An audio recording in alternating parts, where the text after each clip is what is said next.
अस्सलामु अलैकुम वरहमतुल्लाहि वबरकातुह। इन्नल हम्दुलिल्लाह नहमदुहु व नस्तईनुहु व नस्तगफिरुहु व नऊज़ु बिल्लाहि मिन शुरूरि अनफुसिना व मिन सय्यिआति अमालिना। मन यहदिहिल्लाहु फला मुदिल्ल लहु व मन युद्लिल फला हादिय लहु व अशहदु अन ला इलाहा इल्लल्लाहु वहदहु ला शरीका लहु व अशहदु अन्न मुहम्मदन अब्दुहु व रसूलुहु सल्लल्लाहु तआला अलैहि व अला आलिहि व सहबिहि व सल्लम तस्लीमन कसीरा। अम्मा बाद फ़क़द क़ाल इमाम अल-बुख़ारी रहमहुल्लाहु तआला बाबुल मरक़ क़ाल हद्दसना अब्दुल्लाह बिन मसलमा अन मालिक अन इसहाक़ बिन अब्दिल्लाह बिन अबी तलहा अन्नहु समिअ अनस बिन मालिक रज़ियल्लाहु तआला अन्हु अन्न ख़य्यातन दअा अन्नबी सल्लल्लाहु अलैहि वसल्लम लितअमिन सनअहु फ़ज़हबतु मअ अन्नबी सल्लल्लाहु अलैहि वसल्लम फ़क़र्रब ख़ुब्ज़ शईरिन व मरक़न फ़ीहि दुब्बाउन व क़दीदुन फ़रअयतु अन्नबी सल्लल्लाहु अलैहि वसल्लम यततब्बअु दुब्बा मिन हवालिल क़स्अह फलम अज़ल उहिब्बु दुब्बा बादा यौमइज़िन। सम्मानित भातृमंडলী, আল্লাহ রাব্বুল আলামিনের প্রশংসা এবং প্রিয় নবী সাল্লাল্লাহু আলাইহি সাল্লামের উপর সালাত ও সালামের পর আজ সোমবার 2রা রবিউল আউয়াল 1447 হিজরি মোতাবেক 25 আগস্ট 2025 আমাদের ধারাবাহিক আলোচনা সহিহুল বুখারীর খাদ্য সংক্রান্ত পর্ব। এই অধ্যায়ের আজকে পর্ব নম্বর আমাদের 7। ইমাম বুখারীর এই পর্বের অধ্যায় নম্বর 36। বিষয়বস্তু বলছেন বাবুল মারাক। এই অধ্যায় হচ্ছে ঝোল সম্পর্কে, তরকারিতে ঝোল খাওয়া জায়েজ না জায়েজ? ঝোল বেশি করে করা ভালো। যদি অভাব থাকে অথবা আশেপাশে অভাবী থাকে, গরিব দুঃখী আছে, তাহলে একটি হাদিস রয়েছে যে কমপক্ষে তোমরা বেশি করে ঝোল করে আশেপাশের গরিবদেরকে ঝোল খাও। গোস্ত যদি নাও দিতে পারেন, কম দিতে পারেন, একটু ঝোল দেন, তাও চলবে। 1 পিস গোস্ত, 1 পিস মাছ দিয়ে বাঙালি তরিকে খান না? বাঙালি হোটেলগুলোতে খাচ্ছেন, 1 পিসই তো সাধারণত মাছ দেয়, তাই না? ওই মাছ, ইলিশ মাছ 1 পিসের বেশি দেয় না। এটা বাঙালির ট্রেডিশন। অন্যদের ট্রেডিশন কিন্তু এমন না, কারণ আমরা ছোট থেকে অভ্যস্ত। হোটেলে খেলো 1 পিস খেতে। আর একবার বোম্বাইয়ের এক লোক গেছে আমাদের এলাকায়, এক মাদ্রাসার দায়িত্বশীল, আমি সঙ্গী হয়েছি, মানে আমার এলাকা থেকে ভালো আলেমদেরকে নিয়ে যাবে শিক্ষক হিসাবে, বড় মাদ্রাসা আছে। তো খিদে লেগেছে, অনেক সাথে খেতে বসতে হবে। তো একটা মুসলিম হোটেল, আমার পরিচিত সবাই, আমার এলাকায় গিয়ে বসলাম। তো আমাদের তো অভ্যাস 1 পিস খাওয়া, খুব বেশি যদি হয় তাহলে 2 পিস হইতে পারে। তো আর ভাত আর কি খাবে, জীবনে মাছ পেয়েছে হয়তো অনেক বছর পরে। তো আর মাছ ফ্রাই খেতে এত মজা লেগেছে ওকে, সে অনেক আগের কথা বলছে, 30 বছর আগের কথা বলছে, এখানে আসারও 2-3 বছর আগে। তো 1 পিস 2 পিস আরো আরো আরো তলব করে 7 পিস খেলো। সুবহানাল্লাহ, জীবনে প্রথম দেখলাম 7 পিস মাছ খেতে। তো কি বলছিলাম, যদি কমও হয়, গরিবকে যদি একটু ঝোল দেন আর তার সাথে 1 পিস গোস্ত দিয়ে দেন, 2 পিস দেন, তো কোনো দোষের কথা নাই। যেমন অবস্থা তেমন ব্যবস্থা, জি। কিন্তু একেবারে না দেওয়া চাইতে দেওয়া ভালো। এই জন্য প্রয়োজনে ঝোল করা ভালো। অনেকে ঝোল পছন্দ করেন না, যত কম ঝোল হবে তত স্বাদ বেশি হবে, এই জন্য পছন্দ করেন না। কিন্তু প্রয়োজনে আপনাকে আপনার পছন্দের ওপর অন্যের প্রয়োজনকে প্রাধান্য দিতে হবে। আমার ভাষাটা বুঝলেন না? আমাকে স্বাদ লাগে ঝোল কম খেতে, কিন্তু প্রয়োজন হচ্ছে যে আরও মেহমান মেলা আছে, অথবা আশেপাশে গরিব আছে, তারা ওই কোরবানি ছাড়া গোস্তই দেখতে পায় না, একটু ঝোল বেশি করে ওরাকে একটু দিলাম। জি, এটা প্রয়োজন, আমার পছন্দের ওপর প্রাধান্য পাওয়া। ওই ইউসিরুনা আলা আনফুসিহিম, নিজের উপর অন্যকে প্রাধান্য দাও। আল্লাহ প্রশংসা করেছেন ওদের সূরা হাশরে। ঝোল করে খাওয়া। 5436 নম্বর হাদিস। হাদিস বর্ণনা করছেন ইসহাক বিন আব্দুল্লাহ বিন আবি তালহা তাবেঈ। তিনি আনাস বিন মালিক রাদিয়াল্লাহু তাআলা প্রখ্যাত সাহাবী থেকে শুনেছেন। তার আবু তালহার ছেলের ঘরের নাতি, পোতা, তিনি ইসহাক বিন আব্দুল্লাহ। আর আবু তালহা আনসারী হচ্ছেন আনাসের মা উম্মে সুলাইমের স্বামী। সদ্ভাবনা। হাদিসের আগে বারবার করে কয়েকবার এসছে বিভিন্ন বিষয়, এখানে শুধু ঝোলের বিষয়টি প্রমাণ করার জন্য হাদিসটি নিয়ে আসা হয়েছে। আন্না খাইয়াতান দা নবী সাল্লাল্লাহু আলাইহি ওয়াসাল্লাম, জনৈক দর্জি নবী সাল্লাল্লাহু আলাইহি ওয়াসাল্লামকে দাওয়াত দিয়েছিল, তো আমিন খাবারের দাওয়াত, সানাহু যা সে তৈরি করেছিল। তাহলে খাবার মেহমানের উদ্দেশ্যে প্রস্তুত করা এটাও সুন্নাত। জি, ফাযাহাবতু মা নবী সাল্লাল্লাহু আলাইহি ওয়াসাল্লাম, যদি আগে থেকে জানা থাকে যে আমার মেহমান আসবে তো একটু ভালো করে যতটা পারলেন একটু ভালো করলেন, সাহাবী যেটা খান তার চাইতে ভালো। কিন্তু হঠাৎ মেহমান আসলে যা আছে তাই দিয়ে খান, কোনো আইবের কথা নেই। বলছেন যে আমি নবী সাল্লাল্লাহু আলাইহি ওয়াসাল্লাম গেলাম এই দাওয়াতে, ওই দর্জির বাড়ি। ফাকাররাবা খুবজা শাইরিন, সে পরিবেশন করলো জবের রুটি, অমারাকান এবং ঝোল। কিসের ঝোল? ফিহে দুব্বাউন কাদিদুন, যাতে ছিল কদু এবং কাদিদ শুকনা গোস্ত। কাদিদ বলা হয় গোস্তকে আগের জামানায় মানুষ শুকিয়ে রাখত, আমচুরের মতো করে বা আমসত্তার মতো করে। আমাদের ওই সিজনে আম হয়, তারপর গোটা বছর আম থাকে না, কিন্তু সে আমের স্বাদ নেওয়ার জন্য আমচুর শুকিয়ে রাখি, তারপরে আচার বানিয়ে আবার আচার শুকিয়ে বছরকে বছর খায়, তারপরে আমসত্তা পাকা আমের খায়। ওই রকমই গোস্ত শুকিয়ে রাখা। ইয়ামে তাশরিকে মেনার ময়দানের গোস্তগুলো মানুষরা শুকাইতো এই দিনগুলিতে, সে নাই আমি তাশরিক বলা হয়। তাশরিক মানে সূর্যের তাপে শুকানো। কাদির শুকনো গোস্ত ছিল। তাহলে ফারাআইতুন নবী সাল্লাল্লাহু আলাইহি ওয়াসাল্লাম, নবী সাল্লাল্লাহু আলাইহি ওয়াসাল্লামকে আমি দেখেছি ইয়াতাতাব্বাউ দুব্বা, তিনি কদুগুলি লাউগুলি তলাশ করে করে খাচ্ছিলেন, বেছে বেছে খাচ্ছিলেন। মিন হাওয়ালিল কাসআ, পাত্রের চারপাশ থেকে। জি, এর দ্বারা অনেকগুলি মাসাইল প্রমাণিত হয়। ঝোলের প্রমাণ, লাউ পছন্দ করতেন নবী সাল্লাল্লাহু আলাইহি ওয়াসাল্লাম, শুকনো গোশত শুকিয়ে রেখে খাওয়া যায়। জি, এই নয় যে না তাড়াতাড়ি করে খাও আর আশেপাশে দিয়ে শেষ করো, জরুরি নাই। তবে কেউ যদি না খেয়ে থাকে তো অবশ্যই দিতে হবে। কেউ অনাহারে মারা যাচ্ছে, কখনো কখনো গরিবকে খাওয়ানো ফরজ, গরিব খাওয়ানো সবসময় কিন্তু মুস্তাহাব নফল নয়। কখনো কখনো আশেপাশের প্রতিবেশী গরিবকে খাওয়ানো ফরজ, যখন দেখছেন না খাইলে ওরা সারাদিন অনাহারে আছে তখন ফরজ। কিন্তু এমনি গরিব মানুষ, সংসার চলে যাচ্ছে, তাহলে মাঝে মধ্যে খাওয়ানো, সাদকা করা সুন্নাত নফল।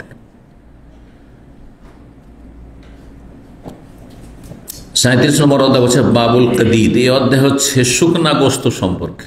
গোস্ত শুকিয়ে রাখতে পারেন, গোস্ত শুকিয়ে রাখা সেই যুগে ছিল, সেই যুগে ফ্রিজের অবস্থা ছিল না। আর ওখান থেকে কেয়াস, এইটাকে বলা হয় কেয়াস। বুঝেছেন কেয়াস মানে একই ধরনের মাসালা কিন্তু ভিন্ন মাসালা, কিন্তু দুটোতে সদৃশ্যতা আছে। একটির হুকুমকে আর একটির ফিট করে, এর নাম হচ্ছে কেয়াস। বুঝতে পেরেছেন?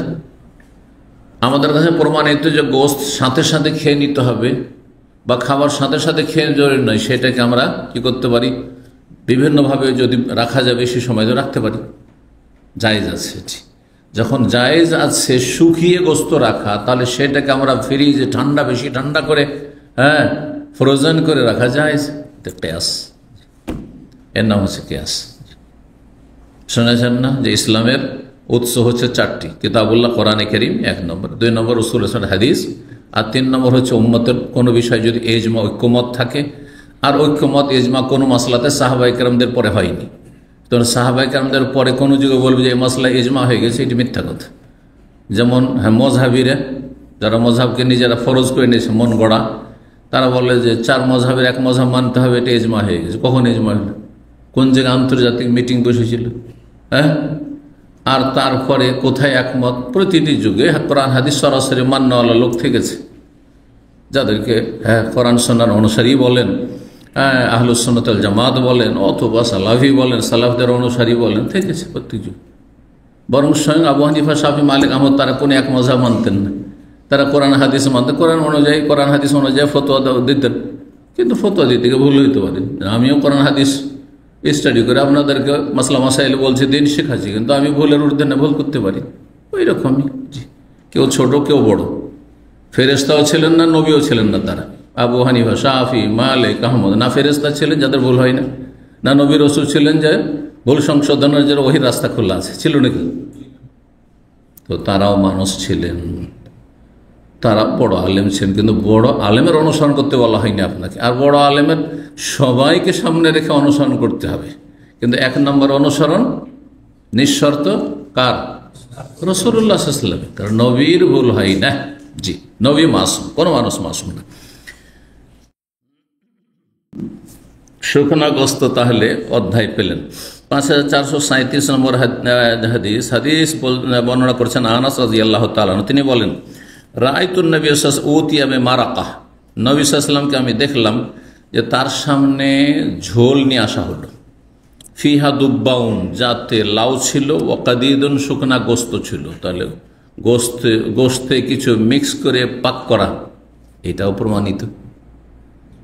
হ্যাঁ, ওতে হয় কি, সবজিটা এমনি খাওয়া যায় না, কিন্তু সেই সবজিটাতে সামান্য একটু যদি 250 গ্রামও গোস্ত দিয়ে দেন, হ্যাঁ, তাহলে ও তো স্বাদ হয়ে যাবে।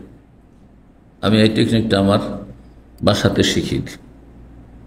যেন গত সপ্তাহে বাসায় পেঁপে, আর পেঁপে দেখে তো কাঁচা মনে হচ্ছে একবার সবুজ, কিন্তু আপনার মিষ্টি মিষ্টি হয়ে গেছে। তাই এমনি তো মিষ্টি তরকারি কোনো বাচ্চা খাবে না, তাই শুধু আমাকে জবরদস্তি খেতে হবে, আমাদের দুজনকে খেতে হবে। তা আমি টেকনিক বললাম যে ওতে কিছুটা গোস্ত দিয়ে দাও, আধা কিলো 1 কিলো যাই হোক গোস্ত দিয়ে দাও। গোস্ত দিয়ে দেওয়ার পরে গোস্তও শেষ, আর সমস্ত পেঁপে, 1 কার্টন পেঁপে 1 সপ্তাহ শেষ। কথা বুঝতে পেরেছে? তরিকা এটা। লাউ দেন, পেঁপে দেন, কুসা দেন। কুসা এমনি অনেকে কুসা খেতে পারে না, হ্যাঁ, কেন ঝোল করে দেয় সেই জন্য, তরিকা জানে না। আপনি যদি একটু ফ্রাই টাইপের করেন মজা লাগবে, আর না হলে দেন একটু গোস্ত মিশিয়ে দেন, হ্যাঁ, যাতে স্বাদ হয়। আচ্ছা, তাতে গোস্তর স্বাদও বেশি কমে না। যেমন মাছের সাথে অন্য সবজি মিশিয়ে দিলে মাছের স্বাদ মোটেই থাকে না, এটা আবার অনেকে বুঝে না।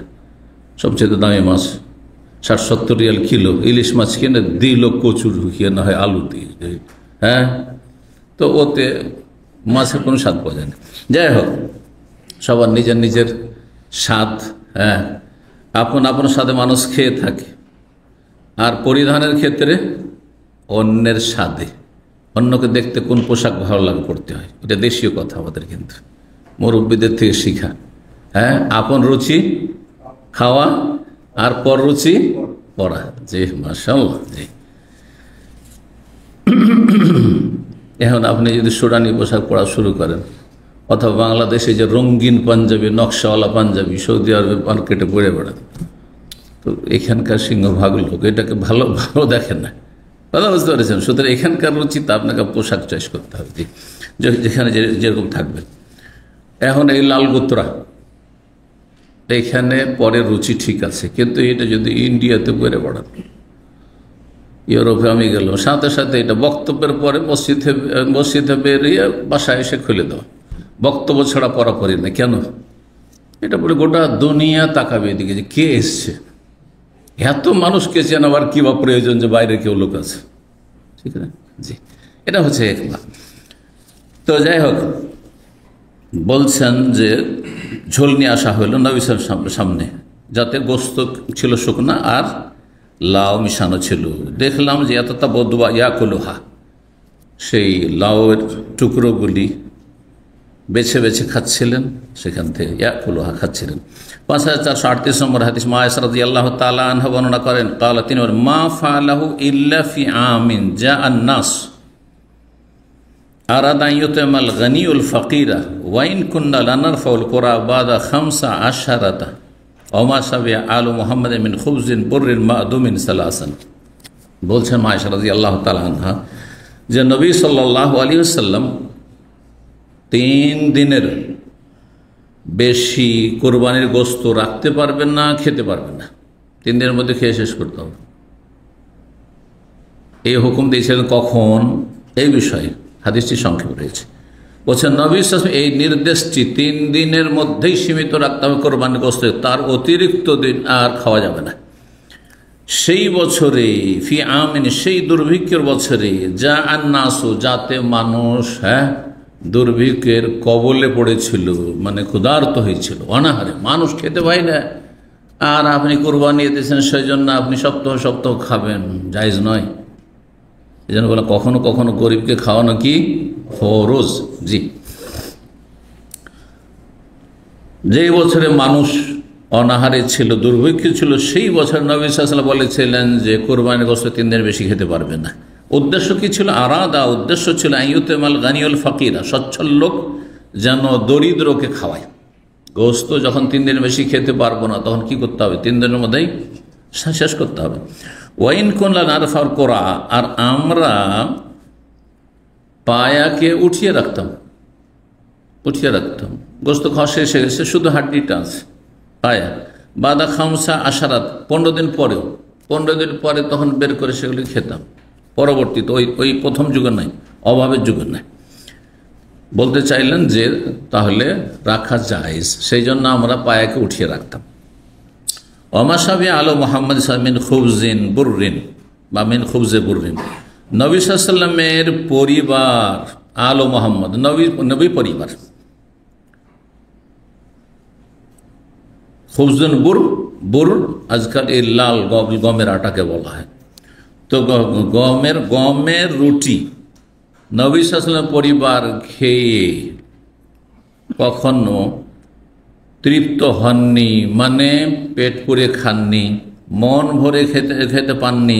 মাদুমিন, তরকারি সহ, সালাসান, একাধারে 3 দিন, মানে পরপর 3 দিন বাড়িতে কি আছে? গমের রুটি আছে বা জবের রুটি আছে, আর তার সাথে কি আছে? তরকারি সবজি আছে। এইরকমটা নসিব হয়নি কখনো। যদি কোনো একদিন এক সময় হয়েছে তো তারপরের দিন নেই, তারপরে নেই, তারপরে আবার কয়েকদিন পরে বা কতদিন পরে হয়তো বাড়িতে কিছু খাবারের ব্যবস্থা হয়েছে। তাহলে কি খেতেন? অন্য হাদিস রয়েছে, মা আয়েশাকে জিজ্ঞেস করলেন, হ্যাঁ, খেজুর আর পানি, আসওয়াদান। 38 নম্বর অধ্যায় বলছেন, বাবু মান্নাওয়ালা আও কাদ্দামা ইলা সাহিবিহি আলাল মাইদাতে শাইয়ান। এই অধ্যায় হচ্ছে কোন ব্যক্তি যদি আদান প্রদান করে, আও কাদ্দামা ইলা সাহিবি, অথবা তার পাশের সঙ্গীর সামনে পেশ করে, পরিবেশন করে, আলাল মাইদাতে, দস্তরখানের ওপর কোনো কিছু, মানে আপনার সামনে কিছু আছে যেটা আপনার কাছে পছন্দনীয়, তারপরেও পাশের লোকে, ডানে বামে, সামনের লোককে দিচ্ছেন। এই দেওয়াটা কেমন? এই দেওয়াটা ভালো, এই দেওয়াটা জায়েজ আপনার প্লেটে, কিন্তু কারণ আরবরা তো এক প্লেটই খায়। আমাদের দেশে নয়, সেপারেট প্লেটে খাওয়ার চাইতে একসাথে একত্রে বসে খাওয়া এটা বেশি উত্তম, এতে বরকত রয়েছে, যেমন নবী সাল্লাল্লাহু আলাইহি ওয়াসাল্লামের হাদিসে রয়েছে। কিন্তু এই শর্তে বরকত রয়েছে যে প্রয়োজনের অতিরিক্ত নেবেন না, আর অতটাই নেবে যতটা শেষ করতে পারবেন, নষ্ট করবেন না, ফেলে দেবেন না, হ্যাঁ, পরিষ্কার করে সাফ করে খেয়ে নেবেন। তাহলে কিন্তু অনেক বেশি নিলেন, যেমনটা সাধারণত হচ্ছে, যারা এইভাবে একসাথে খাচ্ছে, আর তারপরে খেয়ে দেন, না ভাই আমি খেতে পারবো না, ও বোঝা, না ভাই আমিও পারছি না, নষ্ট করে দিল, তাহলে এতে বরকত নষ্ট হয়ে যাবে। এটা আরও বেশি বরকত নষ্টের কারণ। এর চাইতে বেশি বরকত হতো যদি আলাদা আলাদা অল্প অল্প নিয়ে খেত আর নষ্ট না করত। তাহলে সবচেয়ে উত্তম হচ্ছে একসাথে বসে খাওয়া, কিন্তু শর্ত হচ্ছে কি বরকতের জন্য যে সব শেষ করবেন আপনি, আর অত টাইমে যতটা শেষ করতে পারবেন সহজে। আর তারপরে হচ্ছে, হ্যাঁ, যদি দেখা যায় যে না নষ্ট হবে এতে, তাহলে একা একা খান, আলাদা আলাদা প্লেটে খান, কিন্তু এক জায়গায় বসে খান। এই কাফেরদের মতো হেঁটে হেঁটে খাবেন না, বুফে সিস্টেমে উঠাচ্ছে, আর তারপর বসার জায়গাও নেই। আউযুবিল্লাহ, অনেক জায়গায় দেখা যায় কোনো জায়গায় বসার জায়গাও নেই, তো উঠাচ্ছে আর দাঁড়িয়ে দাঁড়িয়ে খাচ্ছে, কেউ এখানে এখানে ওইখানে দাঁড়িয়ে দাঁড়িয়ে খাচ্ছে। আমি এরকম অনেক আগে খবর একটা দাওয়াতে গেছি এক ভাইয়ের বাসায়, অনেক শিক্ষিত লোকেরা, বেশ কিছু ডাক্তার আর কোথাকার আরামকর সব এসছে। সেখানে একটি নাজায়েজ কাজ, যে পরে বুঝতে পারলাম যে আমরা প্রথম একবারে নিয়ে এসে তো আর যাইনি, সুতরাং টের পাইনি, কিন্তু পর্দার আড়াতে একটু দেখা যাচ্ছে মনে হচ্ছে যে এই কিছু পুরুষ আছে দ্বিতীয়বার তৃতীয়বার নিতে যাচ্ছে, ওইদিকে মহিলারও নিতে আসছে, মহিলা পুরুষ একাকার নাজায়েজ, চোখের সামনে হইলে একটা নাজায়েজ কাজ। দ্বিতীয় হচ্ছে কি, যে মাত্র সোফা আছে অল্প স্বল্প, 4-5 জন, আমরা তো বসতে পেয়েছি, বাকি ভদ্রলোকেরা তো বসার কোনো জায়গা পায়নি, ও দাঁড়িয়ে দাঁড়িয়েই খাচ্ছে, না জায়েজ না এটা। এইরকম বুফেতে কোনো বরকত নেই। তো কোনো ব্যক্তি যদি নাওয়ালা কাউকে দেই অথবা নেই, আওকাদ্দামা ইলা সাহিবে, নিজের সঙ্গীর সামনে পেশ করে, আলাল মায়েদাতে শাইয়ান, দস্তরখানের ওপর কোনো কিছু, আশেপাশের লোককে, তো এটা ভালো যদি সেই সমাজে ভালো মনে করা হয়, যেমন আরব দেশে এটা খুবই ভালো। হ্যাঁ, দেখবেন যে আরবরা আপনাকে ছিঁড়ে ছিঁড়ে গোস্ত দেবে, সে ছিঁড়ছে, ছুটাচ্ছে, আর তারপরে তখন আপনাকে দিচ্ছে।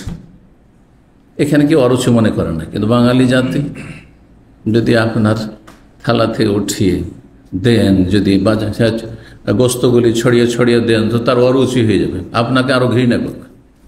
যেটা ভুল আসলে, কিন্তু আমাদের ট্রেডিশনে কিছু ভুল আছে। জি। কাল ইবনুল মুবারক, প্রখ্যাত ইমাম, হাদিসের আমিরুল মুমিনিন, দুইজন মুহাদ্দিসকে বলা হয়।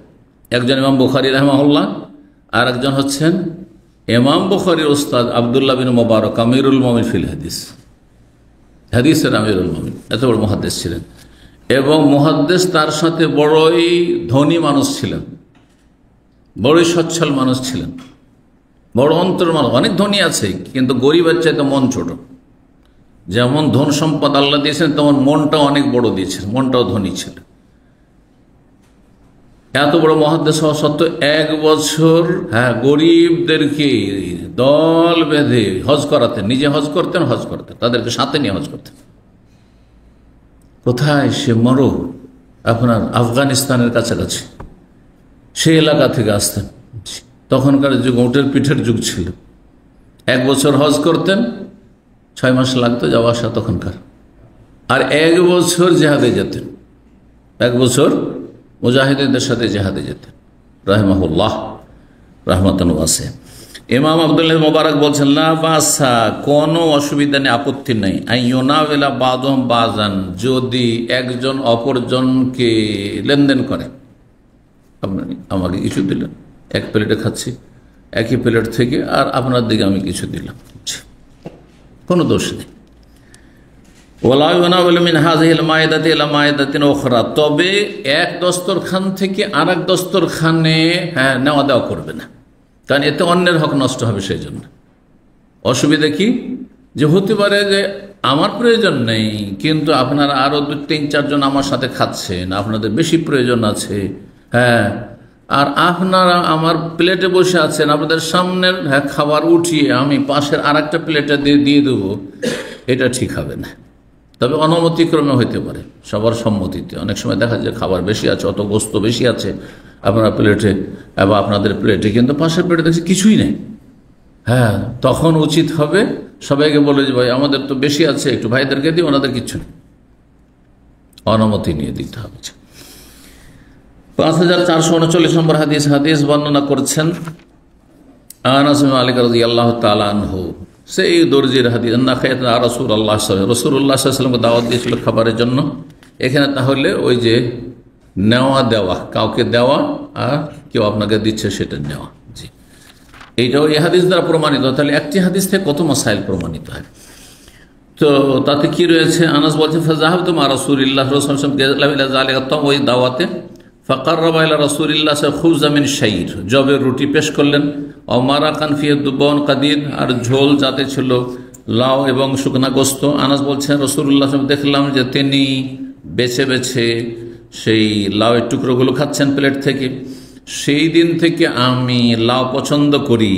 আর তাতে কি রয়েছে এখন পর্যন্ত কিন্তু হাদিসের সাথে বা অধ্যায়ের সাথে হাদিসের মিল নেই, কিন্তু শেষ অংশ আনাস বলছেন, সোমামা আনাসতে বর্ণনা করে বলছে, ফাজাল তো আজমা উদ্দুব্বা বাইনে, তখন আমি দেখলাম যে নবী সাল্লাল্লাহু আলাইহি ওয়াসাল্লাম যখন এদিক সেই দিক থেকে বেছে বেছে লাউয়ের টুকরোগুলো খাচ্ছেন, তখন আমি নিজে আমার দিক থেকে বা চারিদিক থেকে লাউয়ের টুকরোগুলো বেছে নবী সাল্লাল্লাহু আলাইহি ওয়াসাল্লামের সামনে পরিবেশন করলাম বা এগিয়ে দিলাম। তাহলে বোঝা গেল যদি মনে করেন যে তার দিকে ভালো গোস্ত নেই, শুধু চর্বি, বা তার দিকে শুধু সবজি আছে আর গোস্ত পড়েনি, যেটা আপনি পছন্দ করেন সেটা আপনার দিকে পড়েছে, ওনার দিকে পড়েনি, তাহলে সেটা আপনি তার দিকে একটু এগিয়ে দিতে পারেন। জি। 39 নম্বর অধ্যায় বলছে বাবুল কিসসা বির রুতাব। এই অধ্যায় হচ্ছে কাঁকুড় এবং শশা একসাথে খাওয়া জায়েজ রয়েছে। আর কাঁকুড় বুঝেন? কাঁকড়ি, কে কাঁকড়ি বুঝে? একটা হাত উঠেছে, কাঁকড়ি। আর আপনারা কাঁকড় বুঝেন না? কাঁকড়, কাঁকুড় অথবা কাঁকড়ি, কোন কোন অঞ্চলে কাঁকড়ি বলা হয়। হ্যাঁ, শশা জাতীয় এক ধরনের খাবার, শশা জাতীয়। কেউ কেউ শশার অনুবাদ করেছে, কিন্তু কিসা শশার নয়, শশার কাছাকাছি। শশা এই দেশের ক্ষীরা যেটা, এটা তো অন্যরকম। আর আমাদের দেশের শশা সাদা একটা হয়, তাই না? ওর চাইতে ভিন্ন তৃতীয় জাতের আর একটি রয়েছে, যেটা শশার মতোই নরম, আর যেটাকে বনি ইসরায়েলদের ঘটনায় কোরআনে কারিমে আছে। যখন মান্না সালোয়া ফিরি ফিরি নাকে তেল দিয়ে ঘুমায় এই ইহুদিরা, বনি ইসরায়েল, মুসা আলাইহিস সালামের জাতি, ইহুদিদের পূর্বপুরুষরা। তো কারণ মুসা আলাইহিস সালামের জামানায় তাদের নাম ইহুদি ছিল না, তারা পরে এই নাম নিয়েছে। যেমন রেজবি, বেরেলবি, আর আপনার বিভিন্ন ওই যে নকশবন্দি, চিস্তি, কাদেরি, আর তারপর চরমনাই, সারসিনা, এই নামগুলি ছিল নাকি? তাহলে এই নামগুলি তারা নিয়েছে। ঠিক ওই রকম ইয়াহুদি আর খ্রিস্টান এই নাম মুসা আলাইহিস সালামের যুগে, ঈসা আলাইহিস সালামের যুগে ছিল না, আল্লাহর দেওয়া নাই। ভালো করে শুনুন, মিল আছে কিন্তু বেদাতীদের, কিন্তু ওই সব জাতের সাথে মিল আছে। সতর্ক সাবধান এসব তরিকা থেকে, বাতিল তরিকা থেকে। জি, আপনার তরিকার মিল যাতে রাসূলুল্লাহ সাল্লাল্লাহু আলাইহি ওয়াসাল্লামের সাথে থাকে। জি, আহলুল হাদিস বলতে এই জন্য বাধা নেই যে কোরআন ও হাদিসের অনুসারী, সেই জন্য। সালাফি বলতে বাধা নেই এই জন্য যে আপনার সালাফদের সাথে, সাহাবায়ে কেরামদেরকে সালাফ বলা হয়, তাবেঈনদেরকে তাবাত, স্বর্ণ যুগের যারা অরিজিনাল খাঁটি ইসলামের উপরে ছিল, তাদের সাথে আমার সম্পৃক্ততা, এটা প্রকাশ করার জন্য, পরিচিতির জন্য। আর বাকি আমাদের কোনো ব্যক্তির সাথে কোনো নিসবত নেই, সম্পৃক্ততা নেই। আমরা বুখারীর সাথে করি না, আর ইবনে তাইমিয়ার সাথে করি না, আর আপনার মুসলিমের সাথে করি না, কারোর সাথে করি না।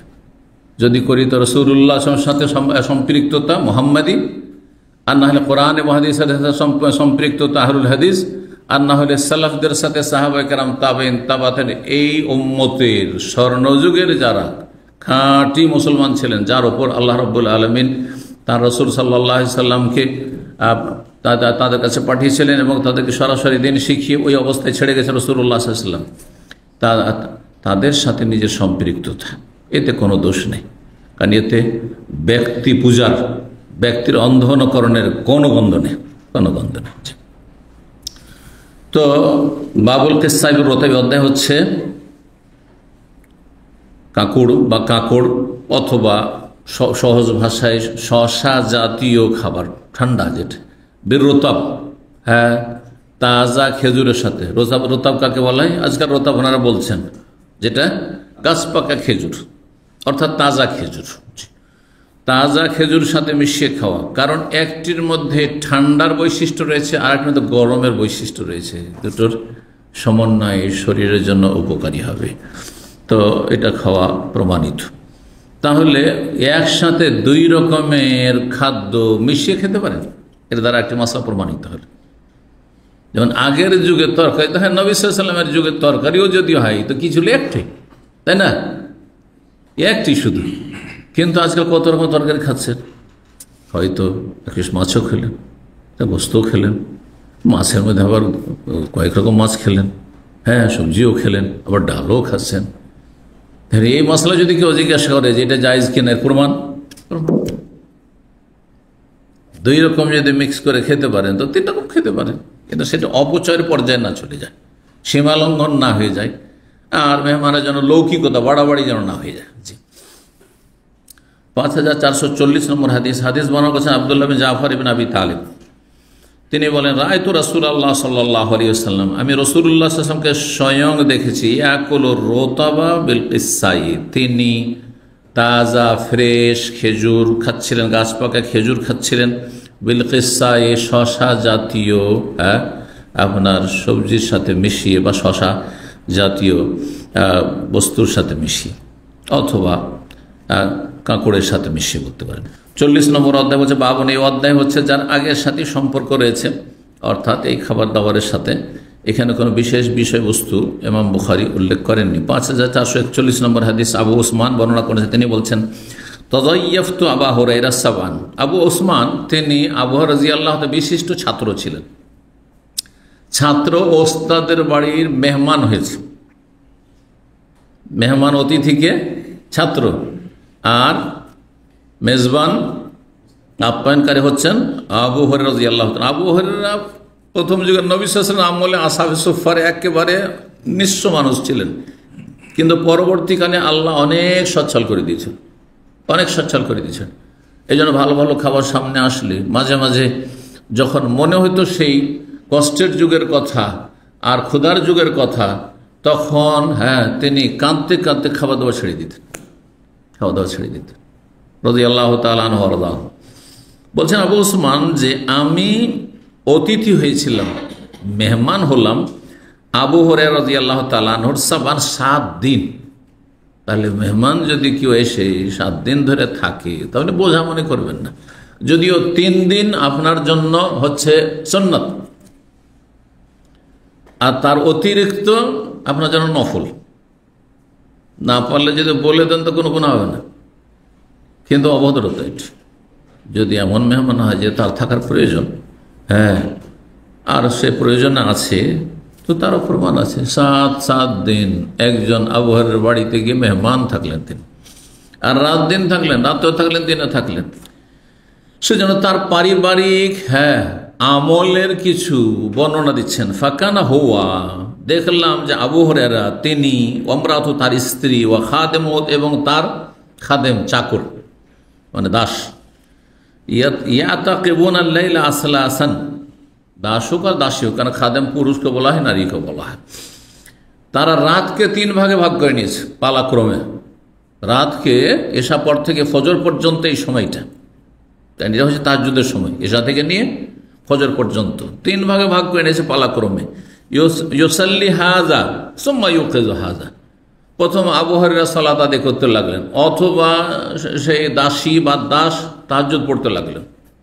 3 ভাগের 1 ভাগ রাত, এশা থেকে নিয়ে ফজর পর্যন্ত এই সময়টা 3 ভাগ করে। আর তারপরে দ্বিতীয় জনকে জাগিয়ে দিলেন, ইউকিযু হাজা, আবু হুরায়রাকে জাগিয়ে দিলেন, বা আবু হুরায়রার স্ত্রীকে জাগিয়ে দিলেন। তিনি মধ্য তৃতীয় অংশ সালাত পড়তে তাহাজ্জুদ পড়তে থাকলেন, সুবহানাল্লাহ। আর তারপরে শেষ তৃতীয় অংশে আরেকজন। এইভাবে যখন একজন সালাত পড়া হয়, তাহাজ্জুদ পড়া হয়, তখন আরেকজনকে জাগিয়ে দেয়, আর একজন পড়া হয় তখন আরেকজন, যাতে করে গোটা রাত সারা রাত বাড়িতে ইবাদত বন্দেগী হইতে থাকে, সুবহানাল্লাহ। তো যদি এইটা করেন যে একসাথে আমরা স্বামী স্ত্রী তাহাজ্জুদ পড়বো না, 2 জন 2 সময়ে পড়বো, তাও অসুবিধা নেই। অনেকে আবেগে আজকাল ধার্মিক হয়েছেন। আপনি তাহাজ্জুদ ধরে যখন স্ত্রী জবরদস্তি তাহাজ্জুদ পড়েছেন, এটা ভালো নয়, জবরদস্তি নাই, কারণ নফলের বিষয়টি। এই ক্ষেত্রে উৎসাহিত করবেন, আপনি উদ্বুদ্ধ করবেন, তার ফজিলত বর্ণনা করবেন ইত্যাদি। কারণ নবী সাল্লাল্লাহু আলাইহি ওয়াসাল্লাম নিজে দীর্ঘ তাহাজ্জুদ পড়তে থেকেছেন। মা আয়েশা রাদিয়াল্লাহু তাআলা আনহা শুয়ে থেকেছেন, হাদিস রয়েছে, শুয়ে থেকেছেন সামনে, মানে অত লম্বা পড়েননি হয়তো, সেই জন্য। তাহলে বোঝা গেল যে আপনি জেগে গেছেন, আপনার ঘুম পুরা হয়েছে, অথবা আপনি অভ্যাস করে নিয়েছেন, মাশাআল্লাহ। সবার ইমান একরকম, স্বামী স্ত্রী 2 জনের ইমানে যে একই স্তর হবে তাও জরুরি না, তাও জরুরি না। আর সবার শরীর স্বাস্থ্য যে একই রকম হবে তাও না, সবার ঘুম যে হয়ে যাবে একই রকম তা। অনেকে আছে ঘুম অনেক লেটে হয়, বেচারা ঘুমটা আসছে রাত 2টা 3টা, তো তাহাজ্জুদ পড়বে কি করে? কিন্তু আল্লাহর নিয়ামত, এই যে ঘুম যে কত বড় নিয়ামত। কেউ আছে বিছানায় লম্বা হইলে সাথে সাথে ঘুম, আলহামদুলিল্লাহ এই নিয়ামত আল্লাহ আমাকে দিয়েছে। জিকির আজকাল শেষ হওয়ার আগে ঘুম চলে আসে, অথচ আপনাদের মতো রোদের মেহনতের কাজ করি না, তবে অফিসে আসি, সকালে আসি, বিকালে আসি, আলহামদুলিল্লাহ। তো সুতরাং যেন গত শনিবার ছুটির দিনে ঠিক 10টার সময় ঘুম চলে এসছে, অথচ এখানে 10টা পর্যন্ত আমরা দাঁড় দিতে থাকি। রাত 12টায় আমার ঘুম 2 ঘন্টা হয়ে গিয়ে আমি হালকা হয়ে গেছি। আবার চিন্তা করলাম যখন সময় আছে আরেকটু শুইলাম। তো রাতেই ধরেন আপনার 5 ঘন্টা ঘুম যদি হয়ে যায়, তাহলে তো দিনের না ঘুমালেও চলে, রাতের ঘুমের বিকল্প কিছু নেই। তো আল্লাহ রাব্বুল আলামিন যেন সবাইকে ভালো রাখেন। বলছিলাম যে এই রাতকে 3 ভাগ করে স্বামী স্ত্রী, আবু হুরায়রা এবং তার স্ত্রী এবং তাদের দাস অথবা দাসী পালাক্রমে তাহাজ্জুদ পড়তেন। সামিআতু ইয়াকুল, আবু ওসমান বলছেন তাকে বলতে শুনেছি, কাসামা রাসূলুল্লাহ সাল্লাল্লাহু আলাইহি ওয়াসাল্লাম বাইনা আসহাবে তামরান, সেই আগের যুগে নবী সাল্লাল্লাহু আলাইহি ওয়াসাল্লাম আমলের ঘটনা বর্ণনা করছেন যে রাসূলুল্লাহ একদিন তার সাথী সঙ্গীদেরকে খেজুর ভাগ করে করে দিলেন। ফাসাবানি সাবতামারাত, আমার ভাগে 7টি খেজুর পড়লো। এহদাহুন হাসাফা, তার একটি ছিল শক্ত খারাপ খেজুর। কেউ কেউ অনুবাদ করে চিটা খেজুর। চিটা তো আপনার ওই ধান টানের ক্ষেত্রে মানে খারাপ খেজুর, এক কথায় খারাপ খেজুর ছিল। খারাপ খেজুরগুলো অনেক সময় শক্ত থাকে, চিবাতে কষ্ট হয়, কিন্তু যে খেজুর ভালো হবে সেটা নরম থাকবে, সুন্দর থাকবে। 5441 নম্বর হাদিস বর্ণনা করছে আবু ওসমান, সে আগের হাদিসটি। আবু হুরায়রা রাদিয়াল্লাহু তাআলা আনহু থেকে বলেন, নবী সাল্লাল্লাহু আলাইহি ওয়াসাল্লাম আমাদের মাঝে খেজুর ভাগ করে দিলেন একবার। ফাসাবানি খামসুন, এই হাদিস রয়েছে 5টি ভাগে পড়েছিল। তাহলে প্রসিদ্ধ হাদিস বারবার আমাদের সামনে এসেছে 7টি। আর যারা বেশি বর্ণনা করেছে, কম যে বর্ণনা করেছে তার চাইতে বেশি প্রাধান্য পাবে। যেমন কেউ যদি বলে যে আমরা 5 জন ছিলাম, আর আমরা 7 জন ছিলাম, তাহলে বলবো যে 5 জন বলেছে সে 2 জন সম্পর্কে জানে না। হ্যাঁ, 7 জন পুরা হওয়ার আগে চলে গেছে অথবা জানতে পারে। যার কাছে অতিরিক্ত জ্ঞান আছে তার কথা প্রাধান্য পাবে, এটা হচ্ছে নীতিমালা। তো 7টি খেজুর দেওয়া হয়েছিল প্রসিদ্ধ। আরবা তামরিন ও হাসাফাত, 4টি ভালো খেজুর ছিল আর 1টি খারাপ খেজুর ছিল। আয়তুল হাসাফাতা হে আসাদহনালেদেরসি, আর তারপরে যখন এক একটা করে চিবিয়ে খেতে লাগলাম তো দেখলাম যে খারাপ খেজুরটি আমার মাড়ির দাঁতের তলায় বেশি শক্ত ছিল। মানে তাকে চিবাতে আমাকে বেশি কষ্ট লেগেছে, আর বেশি সময় লেগেছে, বেশিক্ষণ চুষতে পেরেছি, সেই জন্য সেটাতে বেশি মজা পেয়েছি। কারণ পেটে যদি জ্বালা থাকে তো একটু একটু করে চুষলে ওতে বেশি আপনি তৃপ্তি লাভ করবেন। হ্যাঁ, চকলেট যারা চুষে চুষে খায় তারা বেশি স্বাদ পায়, আর যারা মুখে দিতেই তাড়াতাড়ি করে চিবিয়ে নিল ও কী পাবে, সাথে সাথে শেষ হচ্ছে। মিষ্টি রসগোল্লা যারা গরু ছাগলের মতো খায় তারা শুধু গিলে, জানেন কি না? আমাদের দেশে এমনও লোকের কথা জানি যে 4 কিলো 5 কিলো করে মিষ্টি রসগোল্লা খেতে হয়। কী করে? শুধু গিলে, ওগুলো কী স্বাদ পাবো, কিন্তু যে চিবিয়ে চিবিয়ে খাবে ও ভাব তৃপ্তি পাবে। জি, চিবিয়ে চিবিয়ে বেশি খেতে পারবে না, ও আধা কিলো খাওয়া তার জন্য মুশকিল হয়ে যাবে। আজকাল মানুষ মিষ্টি খেতে চায় না, তাই না? 41 নম্বর অধ্যায় বাবুর রোতা বর্তমান, এই অধ্যায় হচ্ছে তাজা খেজুর আর শুকনা খেজুর সম্পর্কে। সব রকম খেজুর খেতে পারে, তবে তাজা খেজুরে বেশি উপকারিতা রয়েছে। বিশেষ করে পাকস্থলী যদি শূন্য থাকে, প্রচণ্ড ক্ষুধার পরে, এই জন্য রোজা ইফতারের ক্ষেত্রে আপনার সামনে যদি তাজা খেজুরও থাকে আর শুকনা খেজুর, কোনটি সুন্নাত? হ্যাঁ, তাজা খেজুর। তাজা খেজুর তাড়াতাড়ি শরীরে সেখান থেকে কি করতে পারে, সেটা চুষে নিতে পারে, শরীর সেটাকে আপনার গ্রহণ করতে পারে, এটা বেশি উপকারী। মহান আল্লাহর বাণী, আল্লাহ বলছেন মারিয়াম আলাইহিস সালামের ঘটনায় সূরা মারিয়াম, ওয়াহুজ্জি ইলাইকি বিজিযিন নাখলা। মারিয়াম আলাইহিস সালামের যখন ছেলে ঈসা আলাইহিস সালাম ভূমিষ্ঠ হলো, তখন আল্লাহ বললেন যে খেজুরের গাছের তলাতে তুমি আছো, আর খেজুরের গাছে পাকা খেজুর ধরে আছে, তুমি কি করো? ওয়াহুজ্জি ইলাইকি বিজিযিন নাখলা, খেজুরের কাণ্ড ধরে তুমি নাড়া দাও। হাজ্জা ইয়াহুজ্জু মানে নাড়া দাও, ঝাঁকানি দাও। তাসাকাত একটি কেরাতে রয়েছে, আর তোসাকিত আলাইকা রুতবান জানিয়ে প্রসিদ্ধ কেরাতে আমাদের হাসান আসেম।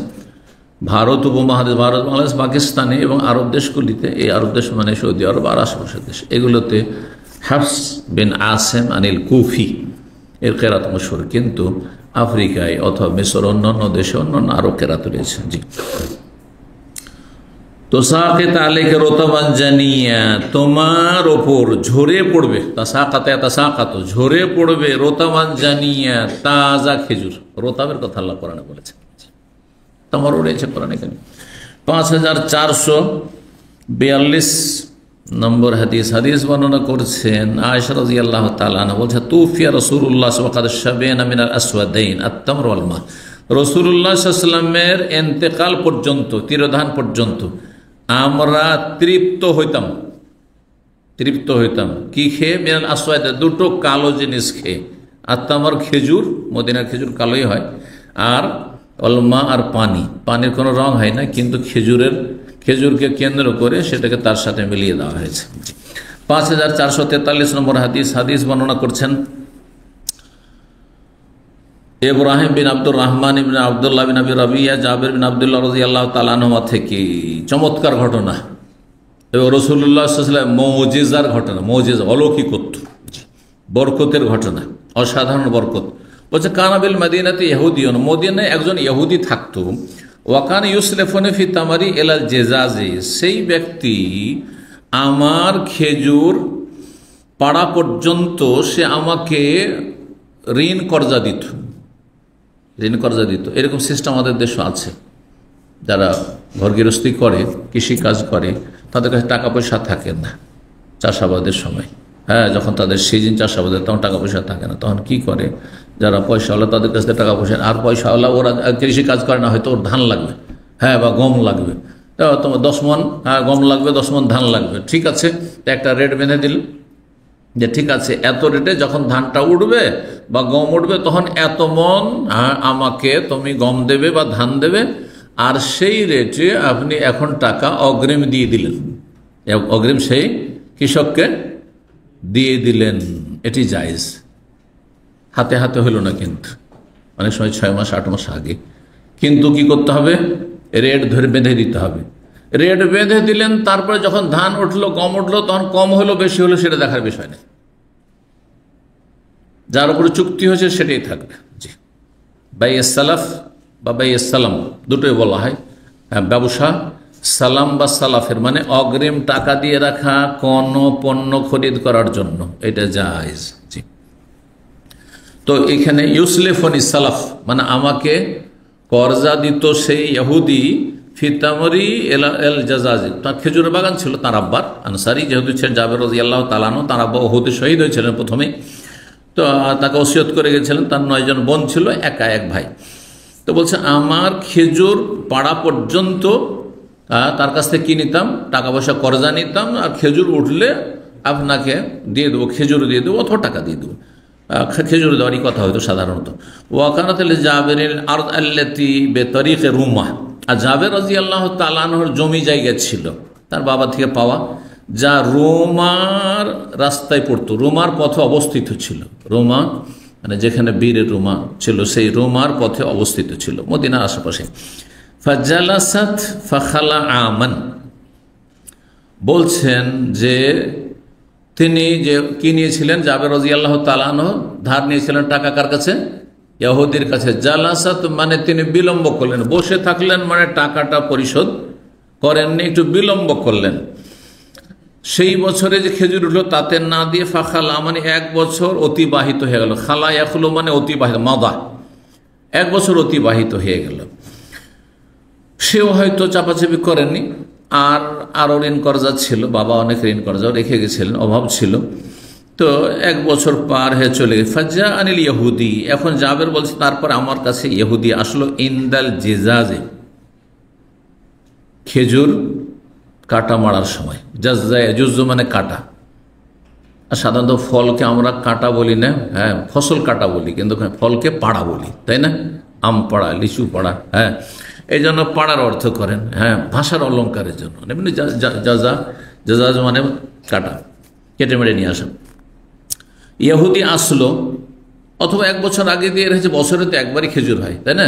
বছরে একবারই খেজুর হয়, তো জরুরি নয় যে এক খেজুরের সিজন পার হয়েছে। তো সেই ইহুদি আসলো, খেজুর পাড়ার সময় চলে এসছে, কারণ খেজুর তো উঠেছে, এখন তার কাছ থেকে টাকাটা আমাকে আদায় করতে হবে, খেজুর আদায় করতে হবে, পয়সা দিয়ে রেখেছি। ওয়ালাম আজুজা মিন হাসেন, এখন পর্যন্ত কোনো খেজুর পাড়া হয়নি, বাগানে খেজুর ধরে আছে গাছে। ফাজাল তো আস্তান জেরুহিলা কাবেলিন, তখন আমি তার কাছে অবসর চাইলাম আগামী বছর পর্যন্ত, কারণ তার বাবার ওপর অনেক ঋণ ছিল। চিন্তা করলেন যে এই ইহুদিকে যদি মানিয়ে নিতে পারি, তাহলে অন্য যারা ঋণদাতা রয়েছে, পাওনাদার, তাদেরকে দেবো আর একে বুঝিয়ে নিই বছর। এই জন্য তাকে বোঝাবার চেষ্টা করলাম, অল্প বয়সী সাবালক হয়েছেন মাত্র জাবের রাদিয়াল্লাহু তাআলা আনহু। ফাইয়া আবা, সে অস্বীকার করল, কোনো মতে মানতে রাজি না। কারণ ইহুদিরা তো পুঁজিবাদী, এরা পয়সা ছাড়া কিছু, পেট ছাড়া কিছু বোঝে না। ফাউখবিরা বিযালিকা নবী সাল্লাল্লাহু আলাইহি ওয়াসাল্লামকে বিষয়টি জানানো হলো। ফাকাল আলী আসহাবি, তখন তিনি যেহেতু জানতেন যে জাবির অল্প বয়সী ছেলে আর তার আব্বা আল্লাহর রাস্তায় শহীদ হয়েছেন ওহদে, সুতরাং তাদের বিশেষ লক্ষ্য রাখতেন। একবার রাসূলুল্লাহ সাল্লাল্লাহু আলাইহি ওয়াসাল্লাম জাবেরকে বললেন যে তোমার উটটা বিক্রি করবে, বিক্রি করতে চান? না, বিক্রি করে দাও। কিনে নিলেন নবী সাল্লাল্লাহু আলাইহি ওয়াসাল্লাম, ঘটনা জানেন। আর তারপরে জাবের রাদিয়াল্লাহু তাআলা বললেন যে বাড়ি এসো, তোমাকে টাকা দিচ্ছি। বাড়িতে যখন গেছে টাকা নেওয়ার জন্য টাকাটাও দিয়ে দিলেন, উটটাও ফিরিয়ে দিয়ে দিলেন। উদ্দেশ্য ছিল তাকে আসলে কি করা, সহযোগিতা করা। এইভাবে রাসূলুল্লাহ সাল্লাল্লাহু আলাইহি ওয়াসাল্লাম খেয়াল রাখতেন। তো নবী সাল্লাল্লাহু আলাইহি ওয়াসাল্লামকে যখন জানানো হলো বিষয়টি যে এইরকম কি করছে, সে একবার খুব চাপাচাপি করছে সে ইহুদি। ফাকাল আলী আসহাবিহি, তিনি সাথী সঙ্গীদেরকে বললেন যারা আশেপাশে ছিল, ইমশু, চলো তোমরা, নাস্তানজিরু লি জাবের মিনাল ইয়াহুদি, ইহুদিকে জাবেরকে কিছুদিনের জন্য ছাড় দিতে বলবো, অবসর চাইবো, যে আগামী বছর টাকাটা নিয়ে, আগামী বছর খেজুর নিয়ে, এবার নিও না। কারণ খেজুরের যে ফলন বাগানে, তা দিয়ে তার ঋণ পরিশোধ হবে না, ঋণ পরিশোধ মোটেই হবে না, সেই জন্য বিশেষভাবে। ফাজাউনি ফি নাখলি, তারা সকলে আসেন, নবী সাল্লাল্লাহু আলাইহি ওয়াসাল্লাম তার সাথী সঙ্গীদেরকে নিয়ে আমার খেজুর বাগান, নাখল মানে খেজুরের বাগান, নাখল মানে খেজুরের গাছও হয় আর খেজুর বাগান হয়, খেজুর বাগানে চলে আসলেন। ফাজাআলান নবী ইউকাল্লিমুল ইয়াহুদি, এসে নবী সাল্লাল্লাহু আলাইহি ওয়াসাল্লাম দেখছেন যে ইহুদি এসে আগে থেকে ধরনা দিয়ে বসে আছে, বনদাসে ইহুদির সাথে কথা বলতে লাগলেন। ফায়াকুলু, তখন সে বলছে আবুল কাসেম, মানে হে আবুল কাসেম। নবী বলতো না ইহুদিরা, এই অভিশপ্ত মালারা নবী বলতো, নবী স্বীকার করতো না, কাসেমের বাপ। কত অভিশপ্ত এরা, হতভাগা। এরা নবী সাল্লাল্লাহু আলাইহি ওয়াসাল্লামের কাছাকাছি মদিনায় থেকেছে, কিন্তু এদের ইসলাম হেদায়েত নসিব হয়নি, জান্নাত নসিব হয়নি। লাউনজিরুহু, কোনো ছাড় নেই, তাকে ছাড় দিতে পারবো না। ফালাম্মা রাআন নবী সাল্লাল্লাহু আলাইহি ওয়াসাল্লাম, যখন নবী সাল্লাল্লাহু আলাইহি ওয়াসাল্লাম দেখলেন যে না, এ তো ছাড় দেবে না, কামা, তখন সেখান থেকে উঠে গেলেন। ফাতাফা ফিন নাখলি, আর তারপরে খেজুর বাগান ঘুরে ঘুরে দেখলেন, খেজুর বাগানে একটা প্রদক্ষিণ করলেন, মানে ঘুরলেন। ঘোরাটাই বরকত নবী সাল্লাল্লাহু আলাইহি ওয়াসাল্লামের, যে গোটা বাগানের চারিদিকে তিনি একটু ঘোরাফেরা করলেন আর দেখলেন এইটি হচ্ছে নবী সাল্লাল্লাহু আলাইহি ওয়াসাল্লামের বরকত, এবং নবী সাল্লাল্লাহু আলাইহি ওয়াসাল্লাম বরকত স্বীকৃত। এই বরকত আমাদের নেই। কেউ যদি দাবি করে যে সেখান থেকে আমি ভাগ পেয়েছি, এগুলো গোমরাহ। সে ব্যক্তিগত কোনো পরেশগার মানুষ, আল্লাহ মানুষ, আপনার মেহমান হয়েছে, অথবা আপনি কোনো কাজ বা উপকার করেছেন, তাতে আল্লাহ আপনার রিজিকে বরকত দিয়েছে, এতে কোনো সন্দেহ নেই, এগুলো হতে পারে। কিন্তু আপনার যেই বরকত নবী সাল্লাল্লাহু আলাইহি সাল্লামের ব্যক্তিত্বে ছিল, জাতে ছিল, তার পরিত্যক্ত বস্তুতে ছিল, তার ব্যবহৃত বস্তুতে ছিল, সেটা কারো জন্য না। এটি হচ্ছে আহলে সুন্নাতের আকীদা। বেদাতের আকীদা যে তাদের হুজুর, পীর, আলেম, মুরব্বী, তাদের মধ্যে বরকত রয়েছে, এটি তাদের গুমরাহি না। কেউ আবু বকর ওমর কাছে বরকত নেওয়ার জন্য যেত না। তবে জীবিত মানুষের কাছে দোয়া চাইতে পারে, সেটা ভিন্ন বিষয়, তার দোয়ার বরকত সেটি, তার ব্যক্তিত্বের বরকত নাই। সুম্মা জাআহু, তারপরে আসলেন, মানে বাগানটা গোটা ঘুরে আসলেন, দেখে আসলেন, তারপর আসলেন ঈসা ওহদিরকে। ফাকাল্লামাহু, তারপর আবার কথা বললেন যে একটা বছর ছাড় দিয়ে দাও। ফাবাসে অস্বীকার, না, দ্বিতীয়বারও অস্বীকার করলো। ফাকুমতু ফাজিতু বিকালিল রতাবিন, তারপরে জাবের বলছেন তখন আমি উঠলাম সেখান থেকে আর অল্প কয়টা তাজা খেজুর নিয়ে আসলাম নবী সাল্লাল্লাহু আলাইহি ওয়াসাল্লামের সামনে পেশ করার জন্য, যে তিনি খাবেন। যার কেউ যদি বাগানে যায় তাহলে আপনার বাগান থেকে খাওয়াবেন, এটাই হচ্ছে ইসলামিক শিষ্টাচার, এটা হচ্ছে ভদ্রতা, আদব। অনেকে আমাদের দেশে আম বাগান আছে, লিচুর বাগান আছে, গরিবের ছেলেরা যায়, ঘোরাঘুরি করছে, হয়তো আশা করে বসে আছে একটা দুটো যদি লিচু দিত, একটা আম যদি দিত। কিন্তু এত বকিলের বকিল কিছু বদমাস আছে, আল্লাহ এদেরকে নিয়ামত দিয়েছে, কিন্তু মনটা এদের একেবারে ফকির, মিসকিন, একটা কিছু দেয় না। আমরা দেখি ছোটকালে। কিন্তু কিছু মানুষ ব্যতিক্রম আছে যে মাশাআল্লাহ, যে কেউ আসুক, যখন বাগানে এসছে গরিব ছেলেরা, এদের নিজের বাগান থাকলে তো আসতো না, হয়তো বা তখন তাদের খাওয়াইয়েছে। আরে পয়সাওয়ালাকে তো সবাই খাওয়ায়, কিন্তু গরিবকে কে খাওয়ায়? এইটা হচ্ছে আসল হ্যাঁ ইমানের দাবি আপনার। তো বলছেন দ্বিতীয়বার অস্বীকার করলো, আর তখন আমি নবী সাল্লাল্লাহু আলাইহি ওয়াসাল্লাম অল্প খেজুর নিয়ে আসলাম, তাজা খেজুর, ফাওয়াদাত বাইনা ইয়াদাইহি, নবী সাল্লাল্লাহু আলাইহি ওয়াসাল্লামের সামনে রেখে দিলাম, ফাআকালা খেলেন, সুম্মা কালা, তারপরে নবী সাল্লাল্লাহু আলাইহি ওয়াসাল্লাম ক্লান্ত ছিলেন, মানে আইনা আরিশুকা ইয়া জাবের, হে জাবের তোমার ছাপড়াটা কোথায়? ছাপড়া বুঝেন? থাকার, মাশাআল্লাহ বুঝেছে। আরে একটা বান্দা বুঝেই তো হইল, বাংলা বলছি তাও বুঝছেন না, যায় না। বাগান টাগানে অস্থায়ী থাকার জন্য যে হ্যাঁ কি কি বলেন? ছাপড়া। আপনার র কে যদি র বলেন তাহলে তো ছাপড়া আসলে র ছাপড়া। আচ্ছা, ছাউনি বলেন, হ্যাঁ, অথবা আমাদের আঞ্চলিক ভাষা অন্য আরেকটি রয়েছে মাচান, হ্যাঁ মাচান, মাচান। তারপরে মাঠে ঘাটে ওইরকম অস্থায়ী যে এরকম ঘর তৈরি, বাথান বাড়িও বলতো, বাথান। জানি না এই ভাষাগুলো শুনেছেন কিনা? হ্যাঁ শুনেছেন? জি, হ্যাঁ কোণে ঘর তো গ্রামে হয়, গরিবেরও হয়, এটা কোণে ঘর না। এক কথায় কোনো জায়গাতে ছায়া করা আছে, কিছু বিশ্রাম করা যাবে, থাকা যাবে, বসা যাবে, এই জন্য বাইরে। বলছে আইনা আরিশু ইয়া জাবের তোমার ছাপড়াটি কোথায়, বা তোমার কি বললেন আরেকটি ভাষা, হ্যাঁ সুন্দর ভাষা, হ্যাঁ মাচানটি কোথায়? ফাখবার তুহু, আমি বললাম যে এখানে বাগানের এক কিনারায় আছে। ফাকালা বলে উফরুসলি ফি, ওখানে আমার জন্য একটু বিছানা করো। তাহলে বোঝা গেল কারো বাড়িতে গিয়েছেন বা কোথাও গিয়েছেন আর সেখানে আপনি বিশ্রাম করতে চাইছে, বলতে পারেন আমার জন্য বিছানার ব্যবস্থা করো। অনেক সময় আমরা মেহমান হই, সোফাটে বসিয়ে রেখেছে, আর লোকজন আসে দেখা সাক্ষাৎ করতে আছে, আর ওরা তো দেখা করতে আসে আবেগ নিয়ে দেখা করতে, কিন্তু আমি যে দূর থেকে সফর করে এসেছি তো আমাকে তো আমার শরীরে দিকে খেয়াল রাখতে হয়। সুতরাং যদি বলি যে একটু বিছানার ব্যবস্থা করেন, আমি একটু রেস্ট করবো, কোনো দোষের কথা নেই, হাদিস দ্বারা প্রমাণিত হইল। জি, বলতে পারেন আপনি কারো বাড়িতে গিয়ে বলতে পারেন যে আমার জন্য একটু বিছানার ব্যবস্থা করেন। এই নয় যে যেখানে আছি সেখানে ঘুমিয়ে যাবো, কারণ অনেকে আবার চেয়ারে বসে বসে ঘুমিতে পারে। আমার জীবন হয় না, আমি দেখি সাথী সঙ্গী আল্লাহ হেদায়েত করে কেমন করে যে খোঁ খাঁ করে ঘুমায় চেয়ারে বসে, আমার জীবন হয় না। প্লেনেও সাধারণত আমার ঘুম হয় না। যখন একেবারে নিস্তেজ হয়ে আর চলছে না শরীর, তখন হয়তো ঝিমাইতে পারি, তন্দ্রা আসতে পারে, কিন্তু ঘুম না, অভ্যাসের খেলাফ।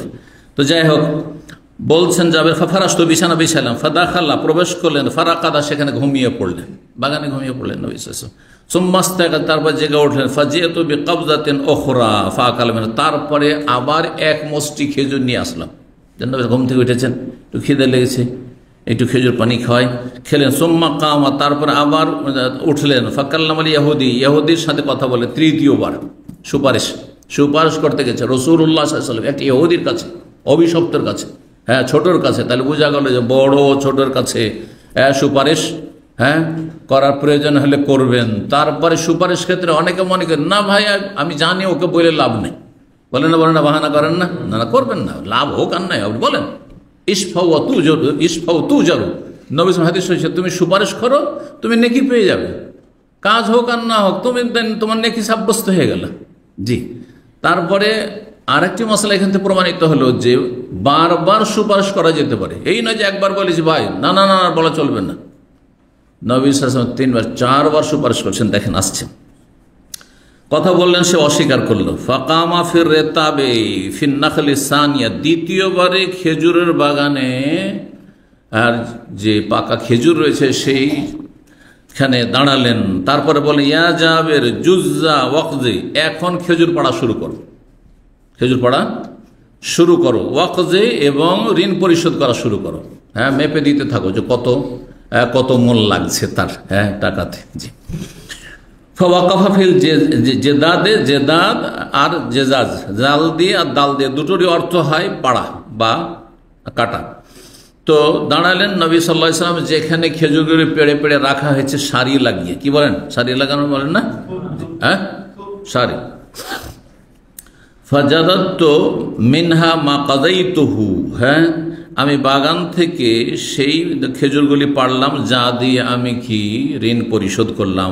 ফাদালা মিনহু, তারপর অতিরিক্ত আরও খেজুর থেকে গেল, যেখানে খেজুর গোটা বাগান থেকে পেড়ে ঋণ পরিশোধ হতো না, এই জন্য 4 বার করে নবী সাল্লাল্লাহু আলাইহি ওয়াসাল্লাম তার কাছে সুপারিশ করছেন।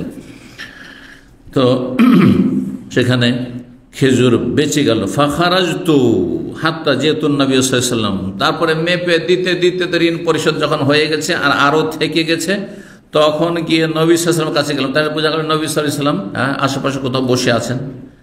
ফাবাশশারতুহু, তাকে সুসংবাদ দিলাম যে ইয়া রাসূল আলহামদুলিল্লাহ, আমার আব্বার যে ঋণ ছিল, ঋণের বোঝা ছিল, এই খেজুর বাগান থেকে পরিশোধ হয়ে গেছে সেই ইহুদির, আর আরও খেজুর অতিরিক্ত আমার বেঁচে গেছে। সুসংবাদ, তাহলে ভালো কোনো খবর, সুখবরে সুসংবাদ দেওয়া ভালো জিনিস। সুসংবাদ, আপনার বেতন বেড়েছে, এসে কাউকে বলছেন অসুবিধা নেই, জি, তবে হিংসুক থেকে বেঁচে থাকবেন। কথা বোঝা গেছে না? জি, কারণ হিংসুকের বদনজর লাগতে পারে। আল আইনু হাক্কুন, হাদিস রয়েছে, বদনজর খুব খারাপ। হ্যাঁ, আমার অমুক জায়গায় বিয়ের ব্যবস্থা হয়েছে, ভালো পরিবারে, কিছু হিংসুক আছে, আরে আপনার জীবনটাই নষ্ট করে দিবে। আল্লাহ হেফাজত করে তাদের অনিষ্ট থেকে। হিংসা, হিংসুকদের হিংসা বিবাহ শাদী আর সার্বিক জীবনে মানুষকে ক্ষতিগ্রস্ত করে। তারপর সোজা হয়ে দাঁড়ানো কঠিন হয়ে যায় যদি হিংসার নজর কুদৃষ্টি কারো পড়ে যায়। ফাকাল, তখন রাসূলুল্লাহ সাল্লাল্লাহু আলাইহি ওয়াসাল্লাম এই সুসংবাদ শুনে বলেন, আশহাদু, আমি নিজে সাক্ষী দিচ্ছি, আন্নী রাসূলুল্লাহ, যে আমি আল্লাহর প্রেরিত রাসূল। জি, নবী সাল্লাল্লাহু আলাইহি ওয়াসাল্লাম আল্লাহর রাসূল কিনা? আচ্ছা, একটি মাসলা বলি, নবী সাল্লাল্লাহু আলাইহি ওয়াসাল্লাম আল্লাহর রাসূল, এই কথার সাক্ষী আমাদেরকে দিতে হয় মুসলিম হওয়ার জন্য।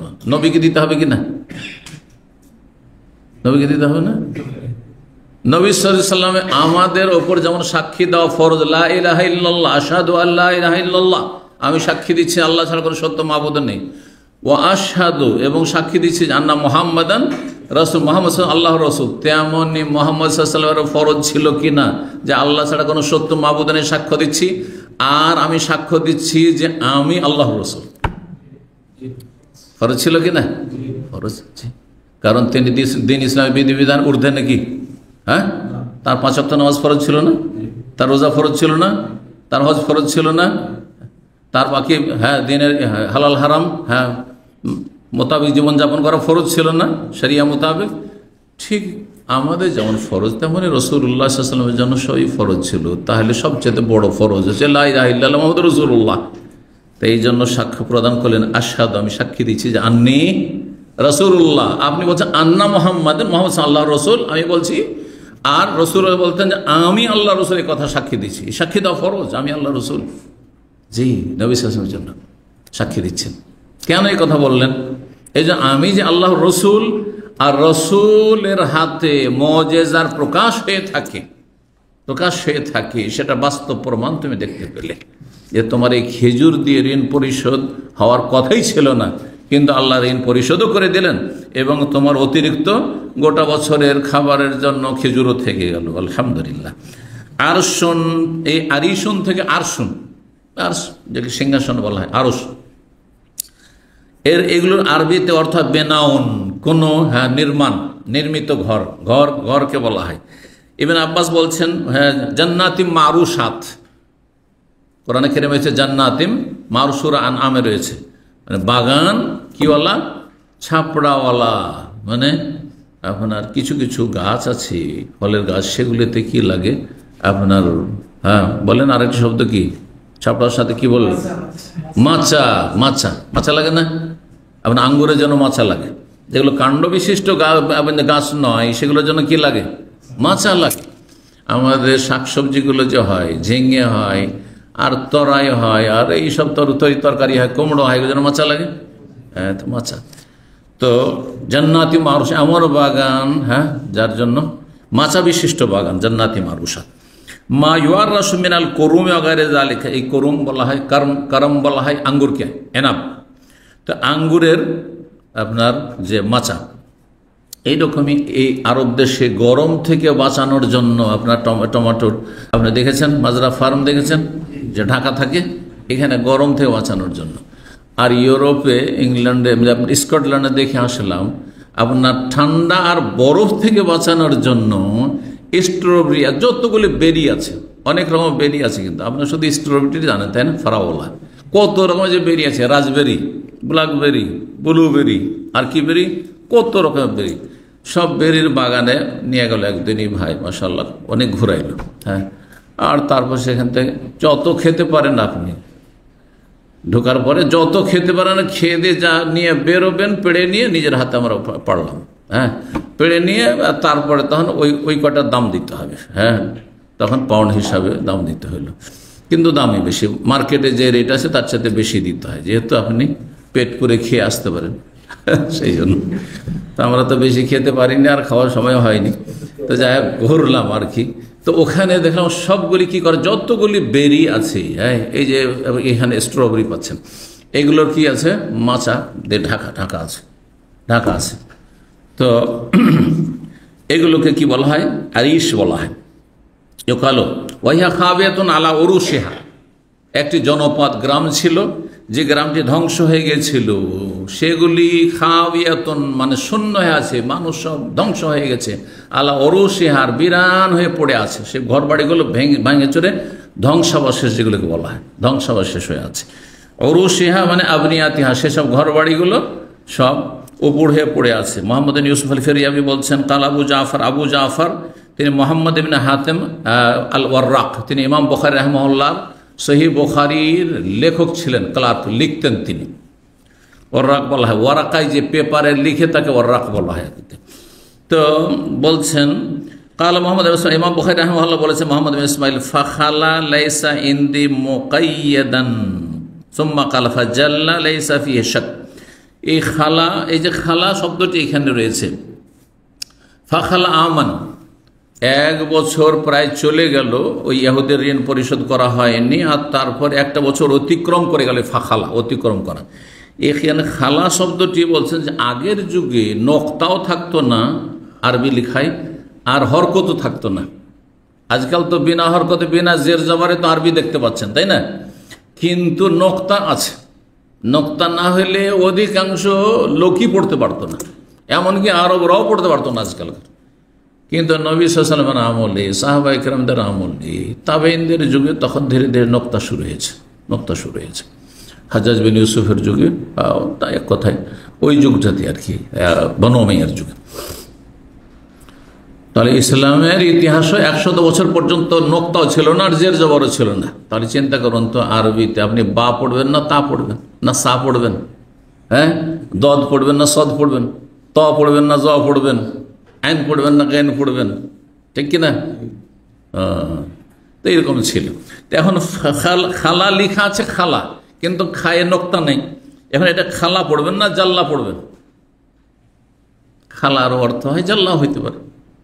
তো বলছেন ইমাম বুখারী যে খালা লাইসা ইনদি, আমার কাছে এটি নক্তা দেওয়া নেই, নক্তাবিহীন, মুকাইয়াদান মানে মজবুতান, তাতে জের জবর হরকত এবং নক্তা বিহীন রয়েছে, নক্তা দেওয়া নেই। সুতরাং তারপর তিনি বলছেন ফাজাল্লা, জাল্লা যদি পড়া হয় লাইসা ফিহি শাক, তাতে কোনো সন্দেহ নেই যে এটাই বেশি ভালো। তিনি সেটাকে খালা তাহলে পড়েন ফাজাল্লা, তাহলে কি হবে? ফাজাল্লা আমান মানে 1 বছর অতিক্রান্ত হয়ে গেল, চলে গেল। ইযা জাল্লাহা আছে না, হ্যাঁ, والشمس وضحاها والقمر إذا طلعها والنهار إذا جلاها।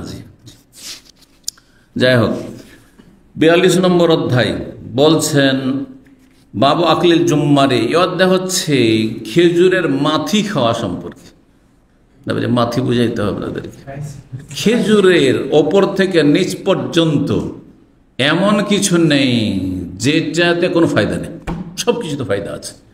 এই জন্য খেজুর গাছকে রাসূলুল্লাহ সাল্লাল্লাহু আলাইহি ওয়াসাল্লাম মুসলিম ব্যক্তির সাথে তুলনা করেছেন। মুসলিমের মাথা থেকে পা পর্যন্ত ভিতরে বাইরে কোনোটাতে লস নেই, সব ফায়দা আর ফায়দা। অর্থাৎ মুসলিম এমন হবে যে তার মাথাতে পা পর্যন্ত আপদ মস্তক কারও ক্ষতি করবে না, পারলে সব দিয়ে উপকার করবে। হাত দিয়ে উপকার করবে, পা দিয়ে উপকার করবে, চিন্তা চেতনা দিয়ে উপকার করবে, বিদ্যা বুদ্ধি দিয়ে উপকার করবে, অন্তর থেকে ভালোবেসে উপকার করবে, হিতাকাঙ্ক্ষী হয়ে উপকার করবে। আর তারপরে চোখও ক্ষতি করবে না, কানও ক্ষতি করবে না, জবানও ক্ষতি করবে না, নাগিবত করবে না, চুগলখড়ি করবে না, ধোঁকা দিবে। সুবহানাল্লাহ। মুসলিমকে খেজুর গাছের মতো হইতে হবে, রাসূলুল্লাহ বলেছেন। যে আদর্শ মুসলিম তাকে তুলনা করেছেন রাসূলুল্লাহ সাল্লাল্লাহু আলাইহি ওয়াসাল্লাম কার সাথে? বা খেজুর গাছকে তুলনা করেছেন আদর্শ মুসলিমের সাথে। আজকালকার অসার মুসলিমের সাথে নয়, অধিকাংশ অসার মুসলিম আগাছা, কিন্তু যারা গাছা মানে কাজের মুসলিম তারা অবশ্যই খেজুর গাছের মতো। আকলে জুম্মার, জুম্মার বুঝলেন? মাশাআল্লাহ, একজন ভাই বললেন যে খেয়েছি। জুম্মার তার উপকারিতা অনেক লিখেছে। আপনার খেজুরের মাথি ওপর দিকটা যে রয়েছে, আপনি গুগলে সার্চ দিলেই পাবেন। ওপর দিকটা কেটে ভিতরে নরম একটা সাদা হয়ে বের হবে, হ্যাঁ, আপনার চেঁচে চেঁচে চেঁচে, আর তারপরে সেটা অনেক উপকারী শরীর স্বাস্থ্যের জন্য বা বিভিন্ন রোগের আরোগ্যের ক্ষেত্রে। তো এই জুম্মার মানে মাথি খাওয়া। জি, আমরা আমাদের আঞ্চলিক ভাষা মুজ বলি, হ্যাঁ, গাছের মুজ, হ্যাঁ, কি বলেন? মাথি বলেন, হ্যাঁ, সহজ কথা, মাথা থেকে মাথি, মাথা থেকে মাথি। জি, 5444 নম্বর হাদিস। হাদিস বলছেন আব্দুল্লাহ বিন উমর রাদিয়াল্লাহু তাআলা আনহুমা বলছেন, বাইনা নাহনু ইনদান নবী জুলুসুন, আমরা এক সময় নবী সাল্লাল্লাহু আলাইহি ওয়াসাল্লামের সাথে বসেছিলাম। ইজ উতিয়া বে জুম্মারে নাখলা, হঠাৎ করে নিয়ে আসা হলো তার সামনে খেজুরের মাথি। নবী সাল্লাল্লাহু আলাইহি ওয়াসাল্লাম তখন বললেন, ইন্না মিনাশ শাজারিল, হ্যাঁ, লামা বারাকাতু কা বারাকাতুল মুসলিম, গাছের মধ্যে একটি গাছ রয়েছে যার বরকত হচ্ছে মুসলিমের বরকতের মতো। মুসলিমের বরকত যেমন তেমনই হচ্ছে, হ্যাঁ, সেই গাছের বরকত। ফাজানান্তু, আব্দুল্লাহ বিন উমর তখন মাত্র 14-15 বছরের ছিলেন। আর সেই মজলিসে তার বাবা বসে আছেন, আবু বকর বসে আছেন, প্রবীণ সাহাবায়ে বসে আছেন। চক্ষু লজ্জায় তিনি বললেন না, অথচ উত্তর জানছেন। নবী সাল্লাল্লাহু আলাইহি ওয়াসাল্লাম পরীক্ষা নিচ্ছেন। জি, কিতাবুল ইলমে প্রথম হাদিসটি এসেছে সহিহ বুখারীতে। অন্য বাক্য দিয়েছে, ইন্না মিনাশ শাজারা শাজারাতান লা ইয়াসকুতু ওয়ারাকুহা ওয়া ইন্নাহা মিসলুল মুসলিম, গাছের মধ্যে একটি গাছ রয়েছে যার পাতা ঝরে পড়ে না, আর সেই গাছটি হচ্ছে মুসলিমের মতো। ফাহাদ্দিসুনি মাহি, আচ্ছা বলো তো দেখি কি গাছ। তখন সবাই বন জঙ্গলে মরুমিতে খুঁজতে শুরু করেছে। আব্দুল্লাহ বলছেন, ওয়াকাফি নাফসি আন্না হিয়া নাখলা, কিন্তু আমার মনে গেঁথে গেছে ওটা তো খেজুর গাছ। এই তো ঘরে ঘরে খেজুর গাছ মদিনায়, কিন্তু কেউ বলতে পারে না, কারণ এগুলো দেখে না। খেজুর গাছকে ভুলেই গেছে, বাইরে শুধু মাঠে ঘাটে পাহাড়ি এলাকায় খুঁজছে, আর গুছ খুঁজে পায়, সব গাছেরই পাতা ঝরে। তো বলছেন যে তার বরকত হচ্ছে মুসলিমের বরকতের মতো। ফাজানান, তো আমি চিন্তা করলাম যে আন্নাহা ইয়ানিন নাখলা, নবী সাল্লাল্লাহু আলাইহি ওয়াসাল্লাম উদ্দেশ্য হচ্ছে খেজুর গাছ। ফাআরাদতু আন আকুলা, বলতেও চাইলাম, হে আন নাখলা ইয়া রাসূল, হে আল্লাহ রাসূল, এটি হচ্ছে খেজুর গাছ। কিন্তু সুম্মাল তাফাত্তু, তারপরে ঘুরে দেখলাম, ফাইজা আনা আশিরু আশরা, 10 জনের 10ম ব্যক্তি, আমার সিরিয়াল 10 নম্বরে। তার আগে আবু বকর আছেন, ওমর আছেন, উসমান আছেন, আর আরো সিনিয়র প্রবীণ সাহাবায়ে কেরাম বয়োজ্যেষ্ঠরা আছেন। আমি কোথাকার একটা নাবালক ছেলে, কি করে আমি মুখ খুলি, ছোট মুখে বড় কথা। এই জন্য তাহলে আদবের খেয়াল রাখা এটাও ভালো জিনিস, তবে কিছু কিছু বিষয়ে তখন না, এটাকে আদব মনে করবেন না, বা সেই ক্ষেত্রে লজ্জা করবেন না। জি, যদি আপনার দ্বারা কোনো উপকার হয় মানুষের, হ্যাঁ, তাহলে সেটা অবশ্যই করবেন। কিন্তু যখন নিজের, হ্যাঁ, বীরত্বের বিষয় আসবে, হ্যাঁ, নিজের জ্ঞান গর্বের কথা আসবে, তখন নিজে প্রকাশ করবেন না, অন্যরা প্রকাশ করবে সেটি। জি, আনা আহাদা সহম, তাদের মধ্যে আমি অল্প বয়সী ছিলাম। ফাসাক্কাত, তো এই জন্য আমি চুপ হয়ে গেলাম। নবী সাল্লাল্লাহু আলাইহি ওয়াসাল্লাম বললেন, যখন কেউ জবাব দিতে পারলো না বা পারলেন না, তখন বললেন, হে আন নাখলা, সেটা খেজুর গাছ, খুঁজে পাবো না তোমরা। জি, 43 নম্বর অধ্যায় বলছে বাবুল আজওয়াতে, এই অধ্যায় হচ্ছে আজওয়া খেজুর সম্পর্কে। আজওয়া খেজুর, আজওয়া খেজুর চেনেন তো? আজওয়া খেজুর মদিনার বিশেষ খেজুর, যেটা দেখতে ছোট। এটা অধিকাংশ আইম্মায়ে কেরাম, ওলামায়ে কেরাম আজওয়ার এই ব্যাখ্যা করেছেন, কিন্তু শাইখ ইবনে বাজ রাহিমাহুল্লাহ তিনি বলছেন মদিনার সব খেজুর আজওয়া, মদিনার সব খেজুরই আজওয়া। জি, আজওয়া মানে সুন্দর খেজুর, ভালো কোয়ালিটির খেজুর, আর মদিনার সব খেজুরে বরকত রয়েছে। জি, তবে অধিকাংশ ওলামারা বিশেষ খেজুরকে, আজওয়া খেজুর একবারে ছোট ছোট, তার চাইতে বড় বড় খেজুর রয়েছে আপনার মদিনায়। হ্যাঁ জি, একটা দুটা তিনটা খেজুর খেতে পারবেন না একসাথে, হয়তো অনেক 7টা খেজুর আজওয়া খেয়ে যাবে আপনার, মানে এতে আপনার খিদা দূর করার ক্ষেত্রে 3টা খেজুর, ওই সব বড় খেজুরগুলি আপনি 7টা পারবেনই না হয়তো। তো সেটাও হইতে পারে। এক কথায় মদিনার খেজুরের বরকত রয়েছে, এটা আমাদের মনে রাখতে হবে। আর তারপর বিশেষ আজওয়ার বরকত, যেটাকে আজওয়া বলা হচ্ছে। 5445 নম্বর হাদিস। হাদিস বর্ণনা করেছেন আমের বিন সাদ, তার পিতা সাদ বিন আবি ওয়াক্কাস থেকে। বলেন রাসূলুল্লাহ সাল্লাল্লাহু আলাইহি ওয়াসাল্লাম বলেছেন, মান তাসাব্বাহা কুল্লা ইয়াউমিন সাবআ তামারাতিন আজওয়াতান লাম ইয়াদুররু ফি যালিকা ইয়াউমি সুম্মুন ওয়ালা সাইরুন। কোনো ব্যক্তি যদি প্রতিদিন সকালবেলা 7টি আজওয়া খেজুর খায়, প্রতিদিন সকালে বাসি পেটে, কিন্তু মানে তাসাব্বাহা ভোর করবেন আপনি অন্য কিছু খেয়ে নাই, 7টি খেজুর খাবেন, তাহলে লাম ইয়াদুররুহু ফি যালিক, ওই দিন তার ক্ষতি করতে পারবে না, না কোনো বিষ না কোনো জাদু। হ্যাঁ, জাদু টোনা লাগবে না তাকে, হ্যাঁ, আর বিষের কোনো প্রতিক্রিয়া হবে না। জি, রাসূলুল্লাহ সাল্লাল্লাহু আলাইহি ওয়াসাল্লাম গায়েব থেকে বলেছেন। জি, 44 নম্বর অধ্যায় হচ্ছে বাবুল কিরানি ফিত তামর। এই অধ্যায় হচ্ছে খেজুর, হ্যাঁ, একত্রে একাধিক খাওয়া, একত্রে একাধিক খেজুর খাওয়া, মানে একসাথে একাধিক খেজুর মিলিয়ে খাওয়া। আসল হচ্ছে যে ভদ্রতা হচ্ছে একটা একটা করে খেজুর খাবেন, তাই না? কিন্তু কেউ যদি 2-3টা খেজুর একসাথে মুখে দেয়, জায়েজ কিনা বলেন? হ্যাঁ, খেজুরের বেলা আপনাকে একটু বলতে কষ্ট লাগছে, কারণ আঙ্গুর খান না 2-3টা একসাথে, নিলেন 3টা একবারে ঢুকাই দিলে, 5টা একসাথে করেন না? হ্যাঁ, তারপরে আপনার এখানে যে ফলটা পাওয়া যায় চেরির মতো, আপনার জাম, আমাদের দেশে জামের মতো, খান না এগুলো? হ্যাঁ, একসাথে 2-3টে নিয়ে খাচ্ছেন তো, খাচ্ছেন তো। তো ওই রকমই যদি আপনার চেরি খাওয়া যায়, আপনার যদি আঙ্গুর খাওয়া যায়, তো খেজুরও 2-3টা খাওয়া যেতে পারে, অসুবিধাটা কি, ঠিক না? কিন্তু কিন্তু আছে, আপনি একা একা খাচ্ছেন তখন খাবেন, তা আপনার সাথে যদি আরও কয়েকজন খাচ্ছে, একই জায়গা থেকে খেজুর খাচ্ছেন, ঠিক আছে, আর খেজুর অল্প স্বল্প আছে, আপনি দেখছেন যে খিদাও লেগে আছে, যদি এদের মতো আস্তে ধীরে খায় আর গল্প করি, ওরা গল্প করুক, আমি খাই বেশি, 2-3টা খান, তখন জায়েজ নাই, তখন জায়েজ নাই, কিন্তু বুঝছেন না? সবাই ক্ষুধার্ত থাকলে। কিন্তু যদি ক্ষুধার্ত না থাকে তো অসুবিধা নেই, ওই রকমই ধরবো। অন্য ফলের ক্ষেত্রে এইটি প্রযোজ্য।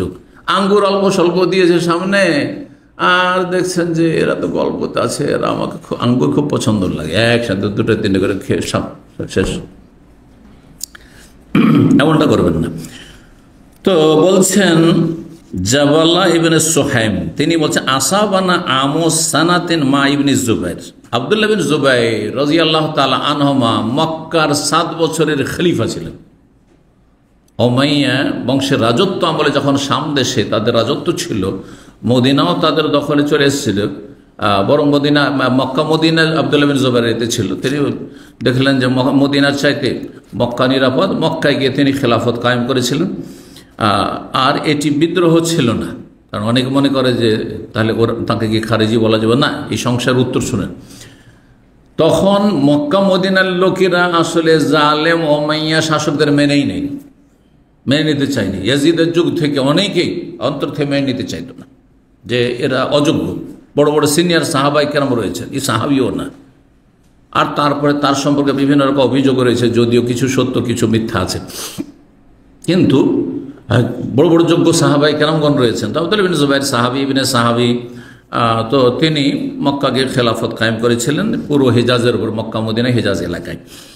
তো তারপরে আল্লাহর ইচ্ছা যে এই খেলাফত টিকেনি, জালেমদের আপনার আক্রমণে তিনি শহীদ হয়ে যান আল্লাহর ঘরের কাছে। তো বলছেন যে 1 বছর আব্দুল্লাহ বিন জুবাইরের সাথে ছিলাম আমরা, মানে খেলাফত আমলে ছিলাম। আসাবান আমস, 1 বছর দুর্ভিক্ষ নেমে এসেছিল, আরব দেশে খাবার দাবার পাওয়া যেত না, মানুষ অনাহারে মারা যেত। ফারাজা খানা, তো আমরা তখন আব্দুল্লাহ বিন জুবাইর যেহেতু খলিফা, জনগণকে খাবার দাবার ব্যবস্থা দিতে হবে, তখন এক একটা করে খেজুর বা অল্প অল্প 2-4টা করে খেজুর দিতেন, যে খেজুর খেয়ে কোন রকম করে বাঁচো, একসাথে বেশি করে খেয়ে শেষ করে দিলে আর তারপরে সবাই অনাহারে মারা যাবে।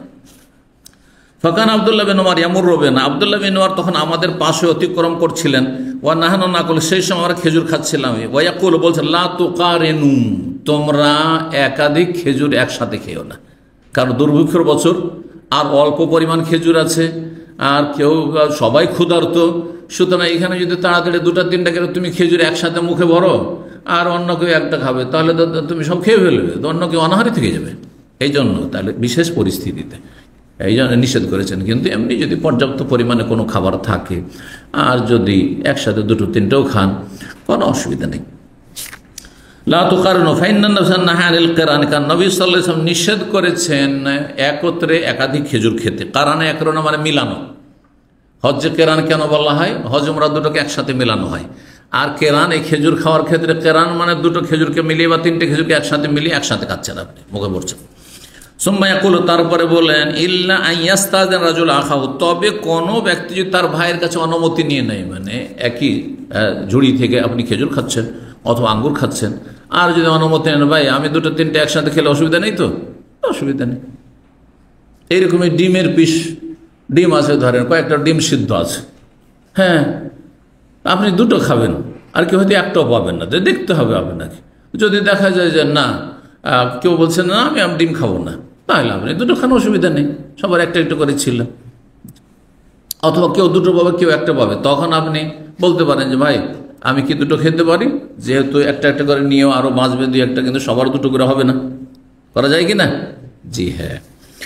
তো অনুমতি নিলে অসুবিধা নেই। আল ইযনু মিন কওলি ইবনে উমর, অনুমতি নেওয়ার বিষয়টি আব্দুল্লাহ বিন উমরের উক্তি, সেটি রাসূলুল্লাহ সাল্লাল্লাহু আলাইহি ওয়াসাল্লাম হাদিস নাই।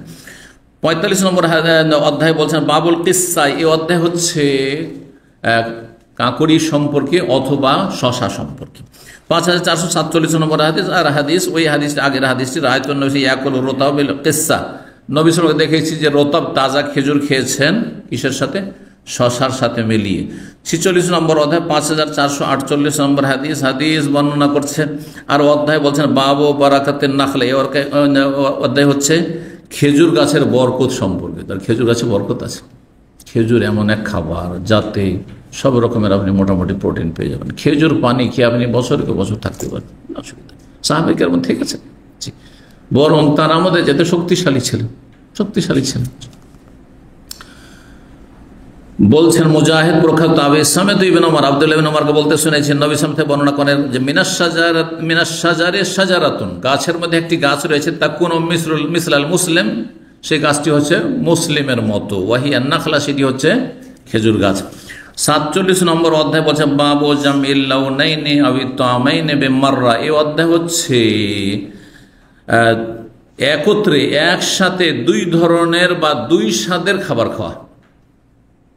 এখানে বিষয়টা আরো একসাথে দুই স্বাদের, একটা হচ্ছে মিষ্টি স্বাদ আর একটা হচ্ছে নোনতা, ধরেন একসাথে দুই স্বাদ, অথবা দুই ধরনের খাবার, আমও খাচ্ছেন আপনি আর তার সাথে আপনি আপেলও খাচ্ছেন, নাশপাতিও খাচ্ছেন, চলবে না? চলবে না, জায়েজ আছে, যদি আল্লাহর নিয়ামত থাকে তো খাওয়া জায়েজ আছে, আর অভাব নেই। তাহলে 5449 নম্বর হাদিস, হাদিস বর্ণনা করেছেন আব্দুল্লাহ বিন জাফর রাদিয়াল্লাহু তাআলা আনহু, তিনি বলেন রাআইতু রাসূলুল্লাহ, আমি রাসূলুল্লাহ সাল্লাল্লাহু আলাইহি ওয়াসাল্লামকে দেখেছি, ইয়াকুলু রতাবিল কিসসা, তিনি রতাব তাজা খেজুর খেয়েছেন, গাছ পাকা খেজুর খেয়েছেন, বিল কিসসা, শশা জাতীয় খাবারের সাথে বা শশার সাথে বা কাকড়ির সাথে। 48 নম্বর অধ্যায় বর্ণনা করছেন বাবু মান আদখালা দাইফানে আশারাতান ওয়াল জুলুস আলা তামে আশারা। এই অধ্যায় হচ্ছে কোন ব্যক্তি বাড়িওয়ালা, তার যদি অনেক মেহমান থাকে আর বসার জায়গা নেই, 10 জন করে যদি মেহমানদেরকে বাড়িতে ঢুকায়, বাড়িতে বসাই, অল জলুস আলা, তার খাবারের ওপর যদি বসায় 10 জন করে, আর বাকি লোকেরা বাইরে অপেক্ষা করেন, জায়গা বসার নেই, শুধু বাইরে অপেক্ষা করেন, বা কোনো জায়গাতে যদি বসার জায়গাতে বাইরে বসতে দিল, কোনো অসুবিধা নেই, সামনে হোক অথবা চোখের আড়ালে হোক, জায়েজ আছে। হাদিস এর আগে হয়ে গেছে, সুতরাং এটি আমরা শেষ করে দিয়ে আজকে।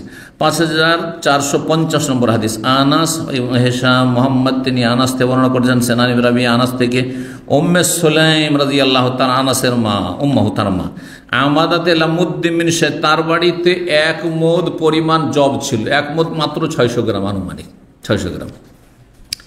জাসাতু, সেটাকে তিনি ভেঙেছিলেন মানে পিসার কাছাকাছি করে, যে ঘাঁটি করার মতো করে, যেটা বা দালিয়া করা, এইরকম করে তিনি ভেঙেছিলেন। ফাওয়াজাআলাত মিনহু খাতিফাতান, আর তা দিয়ে খাতিফা নামক এক খাবার তৈরি করেছেন, যেটা দুধ আটা মিশে তৈরি করা, আটা, সেই আপনার কিসের, জবের আটা ছিল, আর তাতে দুধ মিশে তৈরি করা হয়েছে হালুয়ার মতো করে।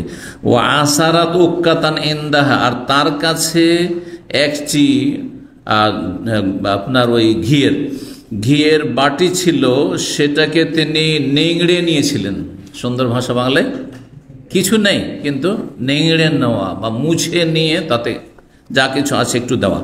সুম্মা বাসাতনি ইলান নবী সাল্লাল্লাহু আলাইহি ওয়াসাল্লাম ফাতাইতুহু, তারপরে নবী সাল্লাল্লাহু আলাইহি ওয়াসাল্লামের কাছে আমার আম্মা পাঠিয়ে দিলেন যে নবী সাল্লাল্লাহু ক্ষুধার্ত আছেন, যাও দিয়ে আসো। তার কাছে আসলাম, তখন তিনি তার সাথী সঙ্গী নিয়ে বসেছিলেন, তাকে দাওয়াত দিলাম, অন্যের ওয়াতে রয়েছে প্রথম বলতে এসেছিলেন, নিয়ে চলে এসেছিলেন, তখন বলছেন না বাড়ি যাও তুমি। আর এখানে রয়েছে দাওয়াত দেওয়া, সংক্ষেপ করা হয়েছে। দাওয়াত দিলাম যে আপনাকে আবু তালহার বাড়িতে দাওয়াত দেওয়া হয়েছে, চলেন। তাহলে অমান মাই, আর যারা আমার সাথে আছে তারা কি করবে? তারা না খেয়ে থাকবে? তারা কে নেব না নেব না? ফাজিয়েতু, তখন আমি তো আর জানি না, ছোট ছেলে, আমি কি করে বলবো? তখন বাড়িতে দৌড় দিয়ে এসছেন, এসে বললাম ইন্নাহু ইয়াকুল, নবী সাল্লাল্লাহু আলাইহি ওয়াসাল্লাম বলছেন অমান মাই, যারা আমার সাথে বসে আছেন তারাকে নিয়ে আসবো কি আসবো না? তাহলে বোঝা গেল আপনার সাথে সাথী সঙ্গী থাকলে আপনি জিজ্ঞাসা করতে পারেন যে কি আর সাথী সঙ্গীদের নেবো না একাই আসবো? যদি তার খাবার ব্যবস্থা থাকে তো ডাকবে, আর না হলে কোনো অসুবিধা নেই, বলবে যে না শুধু আপনি আসেন, অথবা দুজন তিনজনকে নিয়ে আসলে চলবে। যেহেতু আসলাম ফকুল, তো বলছেন সাথী সঙ্গীরাকে নিয়ে আসবো কিনা। ফাখারাজের আবু তালহা, তখন আবু তালহা নিজেই গেলেন নবী সাল্লাল্লাহু আলাইহি ওয়াসাল্লামের কাছে, যে ছোট ছেলেকে কি বলে পাঠাবো, নিজেই যায়। গিয়ে বললেন ইয়া রাসূলুল্লাহ ইন্নামা হুয়া শাইউন সানাতহু উম্মু সুলাইম, সামান্য কিছু খাবার রয়েছে, বেশি নেই ইয়া রাসূলুল্লাহ, যেটি উম্মে সুলাইম আপনার জন্য বিশেষভাবে তৈরি করেছে, তো এত লোককে নিয়ে গেলে তো খাবার জুটবে না ইয়া রাসূলুল্লাহ। ফাদাখালা, বলছেন বাড়িতে প্রবেশ করলেন, ফাজিয়া বিহি, তারপর সে খাবার নিয়ে আসা হলো, খাবার নিয়ে এসে বসানো হইল।